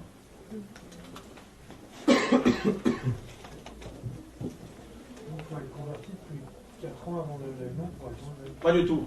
Si on, comme le malfaiteur à la croix, par la foi nous sommes sauvés. Donc, tu te convertis aujourd'hui, si Christ revient tout de suite après, tu t'es enlevé, il n'y a pas de problème. Si ta conversion est sincère. Mais maintenant, comme le Seigneur nous laisse sur terre, là, c'est pour nous il nous laisse sur terre pour nous préparer, pour nous façonner. Au fur et à mesure qu'on reçoit la parole, on est transformé. Mais si on n'est pas transformé, on va être amer, on va produire du trouble dans les assemblées, dans les foyers. Vous voyez? En fait, par rapport à la prière, est-ce que vont-nous prier pour une personne en fait que les fruits d'esprit puissent être manifestés ou l'amener, en fait, le présenter plutôt Christ? Il faut plutôt prier pour que la personne rencontre Christ. C'est ça la base. Est-ce que au bout de 3 ans, on peut reconnaître que Dieu est vraiment? On peut le voir même le jour, tout de suite après la conversion des gens. Donc, mais toutefois, quand je dis qu'il faut 3 ans pour faire un disciple, c'est parce qu'on voit Christ a formé les gens pendant 3 ans. Hein. Donc, si tu te convertis aujourd'hui, tu es disciple de Christ. Maintenant, pour véritablement te faire confiance, il faut au moins qu'il y ait 3 ans. Parce que pendant 3 ans, tu seras, on estime qu'au bout de 3 ans, une personne convertie aura subi toutes sortes d'épreuves liées à la vie chrétienne. Tentation, par rapport aux femmes, par rapport à la dépression, les combats, le rejet. Et si la personne persévère toujours dans la prière, au bout de 3 ans, vraiment avec le Seigneur, hein, la sanctification, là on peut déjà commencer à se dire, vraiment, la personne sait ce qu'elle veut. Tu vois? Voilà. Il y a un verset en fait qui me fait peur un peu, c'est le verset qui dit soyez parfaits, comme votre Père céleste est parfait. Bien sûr. La perfection en fait dont on parle là, c'est en fait atteindre la perfection dans le fruit de l'esprit, dans les fruits de l'esprit. Bien sûr. Mais est-ce qu'une personne en fait peut avoir tous les fruits de l'esprit au niveau que Dieu veut en fait? Est-ce qu'on n'a pas par exemple la joie et on a des lacunes par rapport dans l'amour, dans l'amour et puis. Oui, on peut avoir quelques. On grandit. C'est comme un arbre, tu le plantes, les fruits quand ils commencent à pousser, ils ne sont pas tout de suite matures. Donc il faut continuer à l'arroser, à émonder, enlever les parties inutiles, tout ça. Donc les pousses qui peuvent empêcher les sarments de porter les fruits. Donc c'est l'émondage, c'est l'arrosage, tout ça là, qui vont permettre à ce que l'arbre en question ait des fruits, que ce dernier arrive à la maturité. En fait, on est censé demain avoir plus d'amour qu'aujourd'hui. On est censé avoir plus de paix demain qu'aujourd'hui. Parce que c'est la croissance spirituelle, comme un enfant. Voilà. En fait, je pensais au passage de Ézéchiel 47 avec les différents niveaux d'eau. Et il a toujours été enseigné que c'était le niveau d'onction. Et d'un coup, j'ai un doute en fait. Est-ce que c'est le niveau de croissance par rapport aux fruits de l'esprit ou est-ce que c'est effectivement les différents niveaux d'onction? Parce que en fait... Les deux. Les deux. Ça peut être comme l'eau représente l'esprit, donc niveau d'onction, de gloire, mais bien sûr, il y a aussi le caractère, bien évidemment. Et le fruit de l'esprit, là, comme ce soir, c'est le caractère de Christ. D'accord? C'est ce qui va plus réjouir le cœur du Père. Vous savez, Dieu est touché quand il voit quelqu'un qui est persécuté à cause de sa parole et qui, malgré cela, va bénir ses persécuteurs, va bénir son nom, et Dieu, il est touché. Parce que ça touche les autres. Ça pousse les autres à se convertir, à se poser des questions. J'ai fait du mal à quelqu'un, mais la personne me bénit. Se réjouit. C'est pas logique. Tu peux nous expliquer en fait la différence entre défaut et péché, quoi. Les défauts et les péchés. Voilà, je prends un exemple. Je te dis, Hervé, c'est pas prudent, comme tu es chrétien et que l'ennemi nous attaque, de prendre une sœur pour tard, hein, dans ta voiture, la déposer à une gare, tout ça. Vaut mieux être à 3. Tu veux pas écouter. Tu la prends quand même. Tu pêches pas. C'est une erreur. C'est un défaut. Les erreurs et les défauts conduisent au péché. D'accord? Comment réagir dans ma famille, j'ai une personne qui vit en Angleterre, assez séparée avec son mari, et donc elle vit avec un homme. C'est ma propre sœur. J'aurais voulu, quelle réaction je peux avoir par rapport à cet homme qui est venu chez elle? Est-ce que je dois finalement l'accepter ou... Parce que là, je ne sais pas comment réagir. Ok. Ah, pas du tout. Tu ne dois surtout pas l'accepter et pas non plus, il ne faudrait pas non plus lui manquer du respect. Mais il faudrait vraiment faire comprendre à ta sœur que tu n'es pas d'accord avec cette vie, donc avec sa vie, et que tu ne peux pas t'asseoir avec elle et ce monsieur sur la même table et manger. Ça serait cautionner leur péché. Voilà. Par contre, t'asseoir avec ta sœur pour manger, ok. Mais si il y a le monsieur, non, tu cautionnes. Excuse-moi, mon père est décédé, ma mère elle vit avec quelqu'un, elle ne s'est pas remariée, je ne peux pas cautionner mon père. Pas du tout. Mais elles sont païennes, hein, ta soeur et ta mère. Ouais. Donc, il faudrait, ça ne t'empêche pas, par exemple, d'aller leur rendre visite. Et, parce que là, c'était suite à un décès. Bon, elle est un peu lucitée, malheureusement, mais ça ne t'empêche pas d'aller les voir pour parler avec eux. Et si tu t'invites à manger avec eux, bon, ça n'a pas posé de problème parce que. Mais de toute façon, c'est une occasion pour pouvoir leur présenter Christ. Là, dans ce cas, c'est vraiment. C'est l'adultère, c'est vraiment une vie dissolue. Ta mère, c'est une vie normale. Hein, même chez les païens, ça passe mal. Ça passe pas tellement qu'une femme ou un homme divorce avec son mari, et cherche son mari et se met avec quelqu'un d'autre. Ça fait ça. Donc, par contre, ta mère, c'est plus une ignorance. Donc, tu peux parler avec. Mais on peut parler quand même avec les deux. Voilà. Une question. Parce que la Bible dit n'ajoutez pas foi, tout esprit, mais éprouvez-les. Donc on sait qu'il s'agit de l'esprit de l'homme. Tout à fait. Mais après, quand on dit tout esprit qui confesse Jésus est Seigneur ou Jésus venu en chair, là, est-ce que c'est toujours l'esprit de l'homme? Toujours l'esprit de l'homme. Ah bon? Voilà. Mais... Parce que les démons ne confessent pas le nom de Jésus. Je veux dire, ils ne confessent pas. L'homme qui. N'importe qui peut dire Jésus est venu en chair. Tout genou. Toutes les langues, comme la parole dit, confessent que Dieu est Seigneur. Mais même les démons, c'est vrai. Mais selon ce passage-là, Paul dit que tout esprit confesse publiquement que Jésus-Christ est venu en chair. C'est-à-dire que ce sont les hommes qui vont confesser devant les autres hommes. Qui vont déclarer devant les autres hommes. On avait pensé que, par exemple, si on fait un cas de délivrance, là, on devait dire à l'esprit de confesser Jésus est venu en chair. Et si on voit qu'il ne peut pas, on se dit... Non, c'est pas comme ça. Parce que les démons peuvent le faire. Ah bon? Bien sûr, ils peuvent le confesser. Jésus est venu en chair. Bien sûr. Ah? Parce qu'il y a des sorciers qui le disent. Bien sûr. On reçoit comment dire, le fruit de l'esprit. Non, c'est-à-dire que la personne, quand la personne est née de nouveau, a le fruit de l'esprit, mais en fait, par contre, il faut qu'il puisse grandir. Tout à fait. C'est ça en fait. Ah, tout à fait. Donc la personne a l'esprit a les fruits, mais les fruits ne sont pas encore mûrs. Voilà, donc maintenant il faut arroser, la personne manifeste de l'amour, de la joie un peu, mais il faut qu'elle soit encadrée, il faut qu'elle soit dans la présence du Seigneur, il faut qu'elle soit enseignée, tout ça, et pour que ces fruits grandissent. Voilà, Paul dit que le Seigneur a établi les ministères pour perfectionner les saints, afin qu'ils atteignent la stature parfaite de Christ.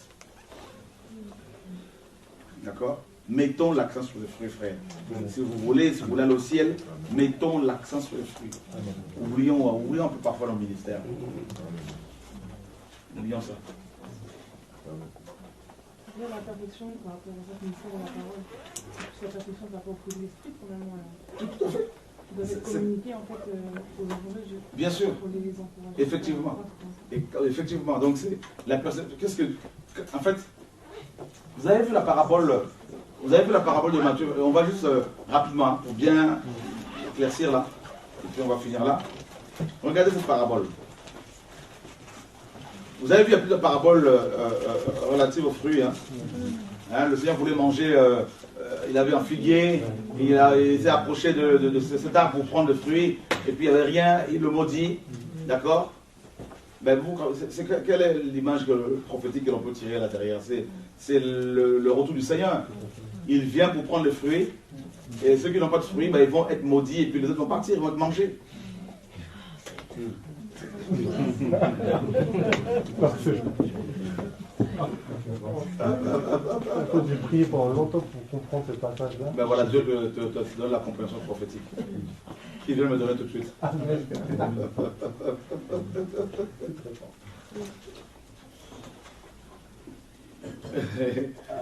Dieu est trop fort. Hein? Amen.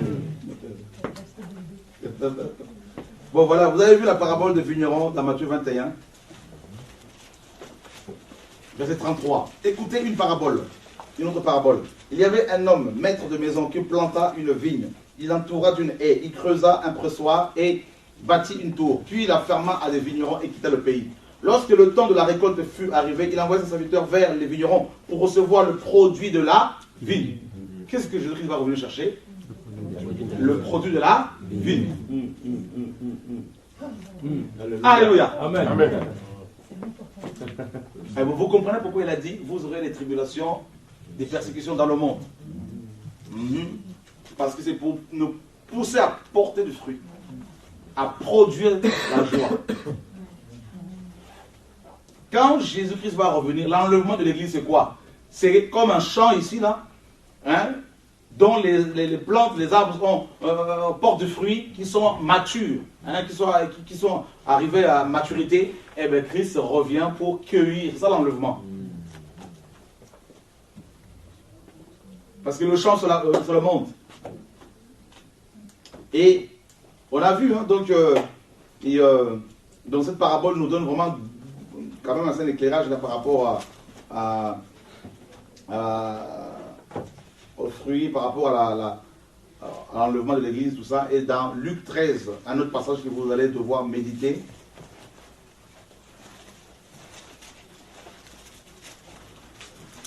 Luc chapitre 13, versets 6 à 9. Parce que demain on va parler du figuier.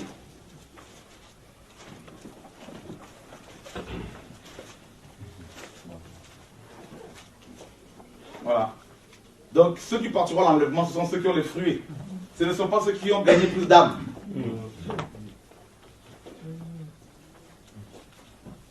Satan nous a beaucoup trompés quand même. Mon frère, on voit. C'est chaud. Voilà. C'est chaud. C'est pour cela qu'il y aura des surprises. Seigneur, voici 10 000 membres que j'ai. Seigneur, voici. Voilà tout ce travail que j'ai fait pour toi. Ok, montre-moi des fruits. C'est ce que je vais chercher. Comment? Par sa grâce, on entend ces messages, on prend courage. Ah ben là, c'est une grâce, mes amis. Là. Ah oui. Quand vous me voyez, s'il vous plaît, mes amis, devenir bizarre, c'est-à-dire caché, et ne pensez pas que je ne vous aime plus. Je vais être sauvé. Je vais être sauvé. Je vais être sauvé. Parce qu'à un moment donné, les prédicateurs oublient qu'ils ont besoin de travailler pour leur salut. Ils oublient ça. Paul dit, veille sur toi-même et sur ton enseignement à Timothée, 1 Timothée 4,16. Car en agissant ainsi, tu te sauveras toi-même et tu sauveras ceux qui t'écoutent. Ce ne sont pas les prédicateurs que Dieu veut. Ce sont des hommes qui sont pour des fruits, des hommes et des femmes. Il faut qu'on comprenne ça. Chacun. Comment on parle avec les gens? Mal, on tend, tout ça là, on bat, mais c'est pas ça, mais portons le fruit. Ah oui, laissons Dieu travailler nos cœurs, nos âmes là bien comme il faut, nous fouler par terre, là, nous fouler aux pieds là bien comme il faut, nous presser là. Amen. Oui, c'est ça. Comme nous n'ont pas abandonné le ministère à cause de la persécution, à cause des petits bobos, tout ça là, ils arrêtent. Ils sont disqualifiés. Nous ne sommes pas ceux qui se retirent pour se perdre, mais ceux qui ont la foi pour sauver leur âme. C'est ça la vie chrétienne, frère.